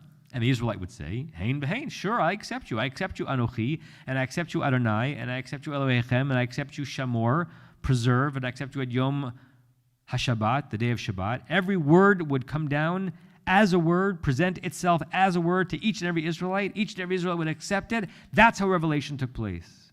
Whatever image you had in your mind, whatever Charlton Heston scene you have, that's not how the Midrash, at least how this Midrash sees it. Miyad. This is lovely. Immediately, hadibur noshko alpiv. The word would kiss each Israelite on the mouth. Remember our verse from Shir HaShirim that we're trying to resolve? May I be kissed by the kisses of his mouth. It's not God's mouth. We don't want to imagine God as having lips. It's easier for us to imagine the word being able to kiss than God being able to kiss. The word would kiss each Israelite on the mouth. La'adekulin, as if to say, as if it could happen.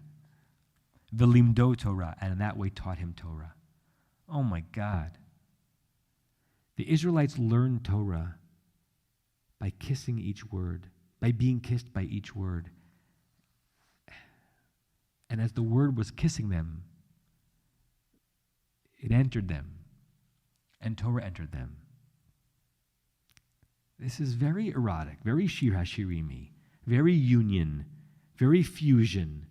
There's no distinction between the word and the people, just like the Piaz Esner text. The people can become the words can kiss the people.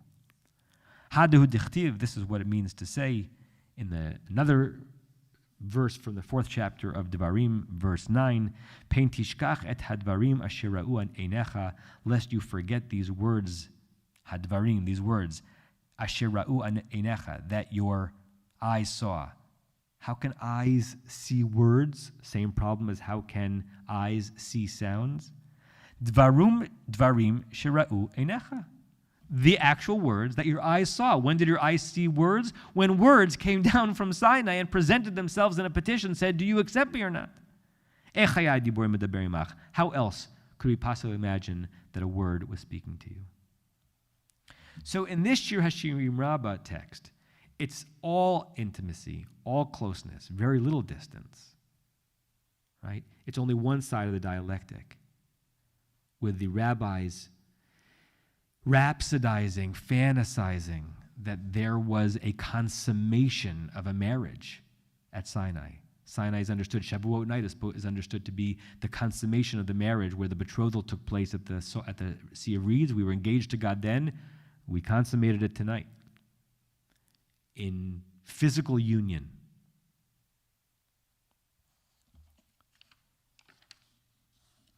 Source 9, the next source in our sheet, and I'm grateful to Stevie, who just taught before me, for reminding me of this text, sees it slightly more complicated.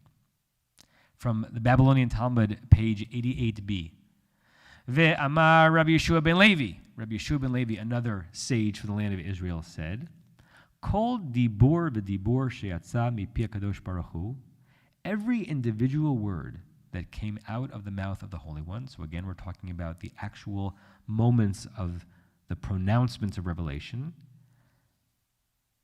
And keep in mind the last text we studied, where each dibur was a kiss, each dibur was a messenger bringing down the word, each dibur was a union. Here in Masechet Shabbat it says, for every word that came out of the mouth of the Holy One, which we've been trained in the previous text to understand as an ecstatic, beautiful thing, Yatzta nishmatan shel Yisrael, which means the breath of Israel departed. That's a euphemism for they died a little bit. Every one of those kisses killed them, if we combine these two midrashim.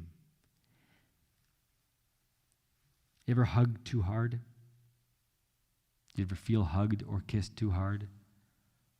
Someone was so close into you that you were smothered. That's what this text is playing with.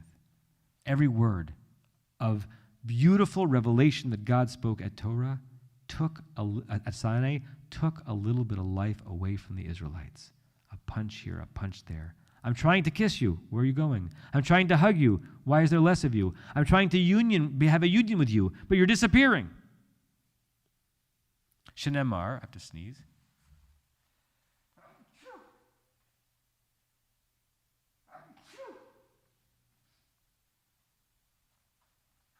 Excuse me. As it says, also in the Song of Songs, chapter 5, verse 6, Nafshi yatsa'a b'dabro. My soul departed with his word. In context of Shir HaShirim, it's as if to say in a love story, I swooned at every word. A piece of me left at every word in a beautiful way. But the Midrash is reading it here in the Talmud as every word took some life out of me. Nafshi yatzah. My soul departed. U'me'achar midibor rishon yastat nishmatan. If you're telling me, the Midrash kind of asks itself, that at every word they died a little bit, which means that at the first word of creation, Anochi, remember our friend Anochi? They died, right? Just like the Piaz Esner was playing with it, they were afraid they were going to become letters and die. Dibor sheneheach kiblu. How did they receive the second word? How did they receive revelation as corpses? If you're telling me they died every single time a word was spoken, then they should not have been there to receive the second word. That the closeness of revelation, word 1, eliminated the possibility of their receiving word 2. The intensity of the love, of the closeness of the initial wooing killed them off, and there was nothing there to hug in stage 2. But God doesn't want to be alone. Lo tov heyod adam levado. It's not good for a man to be alone. It's not good for God to be alone. So what happened in this beautiful midrash? Horid tal. God brought down dew. What kind of dew? She'atid lahachayot bo metim. The very dew that is supposed to revive and resuscitate the dead at the end of days. Vechayautam. God performed mouth-to-mouth resuscitation, maybe quite literally in this text. He kisses them. I know I'm conflating two midrashim. They die. He blows dew upon them with another kiss and revives them. He kisses them and they're dead. He kisses them and they're alive. Closeness destroys. Closeness brings back to life. Shenemar, as it says in the book of Psalms, Geshem nedavot Tanif Elohim, God, you brought down the beautiful, bountiful rain. Nachalatcha v'nil'a ata konanta. When your inheritance was weary, meaning when we were exhausted by your closeness, you brought us konanta, you sustained us. V'amar Rabbi Yehoshua ben Levi, and Rabbi Yehoshua ben Levi further said, same rabbi, Kol dibor v'dibor she'yatza mipi kadosh baruch hu, every word that the Holy One said, Chazru Yisrael achorehen. In this version of the Midrash, they didn't die, they just retreated backwards. So Anochi, Adonai, Elohechem. So everything that God said to bring them close, they got further away. You ever have that experience? You're so certain that you're going to use words in such a way that you're going to draw someone close to you, and yet as you keep speaking, you're experiencing them as more and more distant. Your intentions for closeness turn into distance, which of course means that your permitting distance can allow for closeness. They took a step back in fear, every word that he spoke. How far do they step back, each word? Shneim asar mil, 12 miles. Every word of revelation set the Israelites from the mountain 12 miles away. V'hayu malachei hasharet, and those ministering angels, the same angels perhaps that were bringing down the word from God's mouth in the previous midrash to see if the Israelites would accept them, midadinotan, would bring them back, bring the hesitant, weary, nervous, frightened, kissed Israelites back in for another audience of God to hear God's word. And here's another play on words. And how do we know this? We have it from the book of Psalms, chapter 68, verse 13, just 3 verses later from the previous verse. Malachei tzvaot yididun yidodun. The host of angels will scatter, yidodun. Al tikrei yidodun. Don't read the word as yidodun. This is a common rabbinic play, saying, I know it looks like the word reads that, but if you change the vowels around a little bit, it'll mean the thing I want it to mean. Al tikrei yidodun, they will scatter, which means the sending away. Ella yidadun. Read it as they will lead you back by the yad, by the hand. Even the proof text here, my friends, is a play on close and far. Don't read this as that the ministering angels will scatter you away, yidodun, but bring you back by hand, yidadun. Or both. The ministering angels who represent God's awesomeness, by definition, distance us because the experience of religious awakening is too much to handle. And then we somehow come back via the same pathways, trying to follow God's messenger back into sanctuary, back into Torah, back into religious life, back into spiritual life. All at the same time. I'll close by reading with you a phenomenal commentary by the great early 20th century German Jewish philosopher and theologian Franz Rosenzweig He's commenting here on a poem by Yehuda Halevi, who was a medieval Jewish poet in Spain, I believe. Yehuda Halevi is known for that famous poem, Libi b'mizrach va'ani b'sof ha'ma'arav. My heart is in the east, Israel, but I am in the deep west, which Spain felt like vis-a-vis Israel in the centuries that he lived. So I'm not bringing you the poem, I'm bringing you Franz Rosenzweig's commentary on the poem. These few paragraphs of Franz Rosenzweig, which is source 10 in your source sheet, deserve 6 classes on their own. So we're going to do a totally unworthy job of rushing through it. This hymn, he's referring to the hymn upon which he's commenting the poem, part of that portion of the morning prayer, already filled with hymns. He's talking about a poem that Yehuda Halevi wrote that was supposed to be inserted into morning prayers, filled with hymns, that speaks of Ezekiel's vision. Part of the morning davening talks about Ezekiel, the prophet Ezekiel's image of the ministering angels and on their chariots, and the way they would daven with each other, v'kara zeh el zeh v'yamar kadosh kadosh kadosh. Ezekiel's vision of heavenly wheels and creatures. This hymn is animated by one single thought. And of course, just to make it clear, this is a translation from the German. It's not my translation. I also don't know German, so I have no idea to what extent it's a good translation. I'm taking it from where I found the source, and I present it to you as is, but I can't comment on whether or not it's the proper translation from the German. It's animated by one single thought, but it is the ultimate thought ever to be surveyed by the human mind. That's a big statement. And it is the primary thought that was grasped by the Jewish mind. So it's the most important thought that humans have ever come up with, and the central thought of Judaism. And what is that thought? This is going to get esoteric. The idea that the remote God is none other than the near one. I'll say it again. The idea that he's claiming is the most important human thought and the central Jewish thought is that the God who is far is the God who is near. The remote God is none other than the near one. The unknown God, no other than the revealed one. The God you know nothing about and the God you know everything about is the same God. The God who is mystifying and the God who makes absolute sense to you is the same God, and you're the same person in reaction to that God. Like your spouse is the most known person to you and perhaps the most mysterious person to you, whose secrets you least understand. And the Creator, none other than the Redeemer. The universal God who created the universe, Breshit God, is the same God as the Jewish family God of the Pesach story who took us out of Egypt with an outstretched arm. It's the same God, even though these are polarities. This next part is really hard for me to understand, which means it's going to be even harder for me to explain, but I'll do my best. When God comes near us, all we can discern is what cannot be said.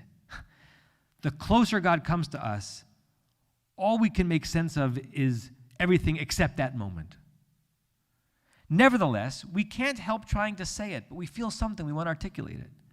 This is just because of his nearness. We feel the pressure to make sense of God's presence because God is near. So when we begin to say it, because we want to articulate some reaction to feeling close to God, most likely this happens because and here Franz Rosenzweig kind of intentionally corrects himself. No, because God himself, enables us to do so. God permits a process that allows us to try to express what it means to be close to God, no matter how inadequately, because how good could a human being possibly be in expressing that? By beginning to draw away from us. The way God, after becoming close to us, allows us to say something about God is by withdrawing, to distance himself from us. I get close to you as God to give you the feeling that you want to say something about that experience. And the way I allow you to say something about that experience is by giving you some space, as in any healthy relationship. By distancing himself from us, God makes himself known to us as the remote one. By going far away, all of a sudden we can see God. Otherwise, God would be too close. And we understand God as the one who's far. And when he's entirely remote, to finish this little paradox, when he has distanced himself totally from us, we can even, and here Franz Rosenzweig interjects somewhat cattily, hand me over to the secular arm, you inquisitors of the new theology. We can even prove its existence. Once God is sufficiently far from us, not close to us, then we can think about God with some dispassionate clarity and even prove that the God who we couldn't even get a word out about when God was close to us is a real God. For nearness and distance as such tell us nothing about whether or not that mutual concern exists that alone makes all knowing true. Thus, in this case, whether man is of concern to God and God is of concern to man. It doesn't matter how close or far you are. That says nothing about the question about whether or not you care about the person that you're wondering if they're close or they're far. The real-time version of this in my life is the physical distance separating me from my parents on the east coast of the United States that I haven't seen for quite a long time and I don't know when I'll see them again. This theology of our relationship with God is asking me to consider that that physical distance means absolutely nothing when it comes to describing what I feel for them or what they feel for me. Because there's also no guarantee that if we were in the same room, that our relationship would be at its strongest. Or that if we're miles or years apart from each other, that it's a distance that must keep us actually separate. Even in the most terrifying proximity, man can look away, and then he will have no idea what has happened to him. And in the remotest distance, God's and man's glance can burn into each other to such a degree that no matter how far away they are, man can glance at God and God can glance at man even though they're very distanced, and the coldest abstractions become warm in our mouths, warmer than any of our upset chit-chat. I have no idea what that was in the German. That the glance from human to God and God to human, and I think from people from one another, from a very distant distance, as in through a Zoom, perhaps, can be warmer than any silly talk that happens when two people find themselves maybe serendipitously in the same place. Nearness, remoteness, no matter. What does matter is that whatever is spoken here as well as there must be spoken before his countenance with the you of the poem, who never turned away, not even for one moment. At Yisker on Shabbat morning, I'm going to speak a little bit more about you, the word you, the intimate you. And when I leave you with you, is that the power to bridge chasms that seem unbridgeable is an unlimited power. The possibility that closeness can become overwhelming and will demand distance is a ubiquitous feeling. That we can survive and thrive this era of physical distance by drawing close in ways that we never would have thought of before.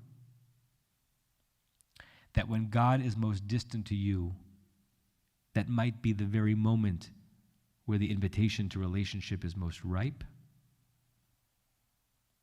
And that when you address any other, a person or a divine, as you, there's a chance for an embrace and a chance for a kiss. Chag Sameach. Good Yantiv. Enjoy the next session. See you tomorrow. Just going to clean the microphones.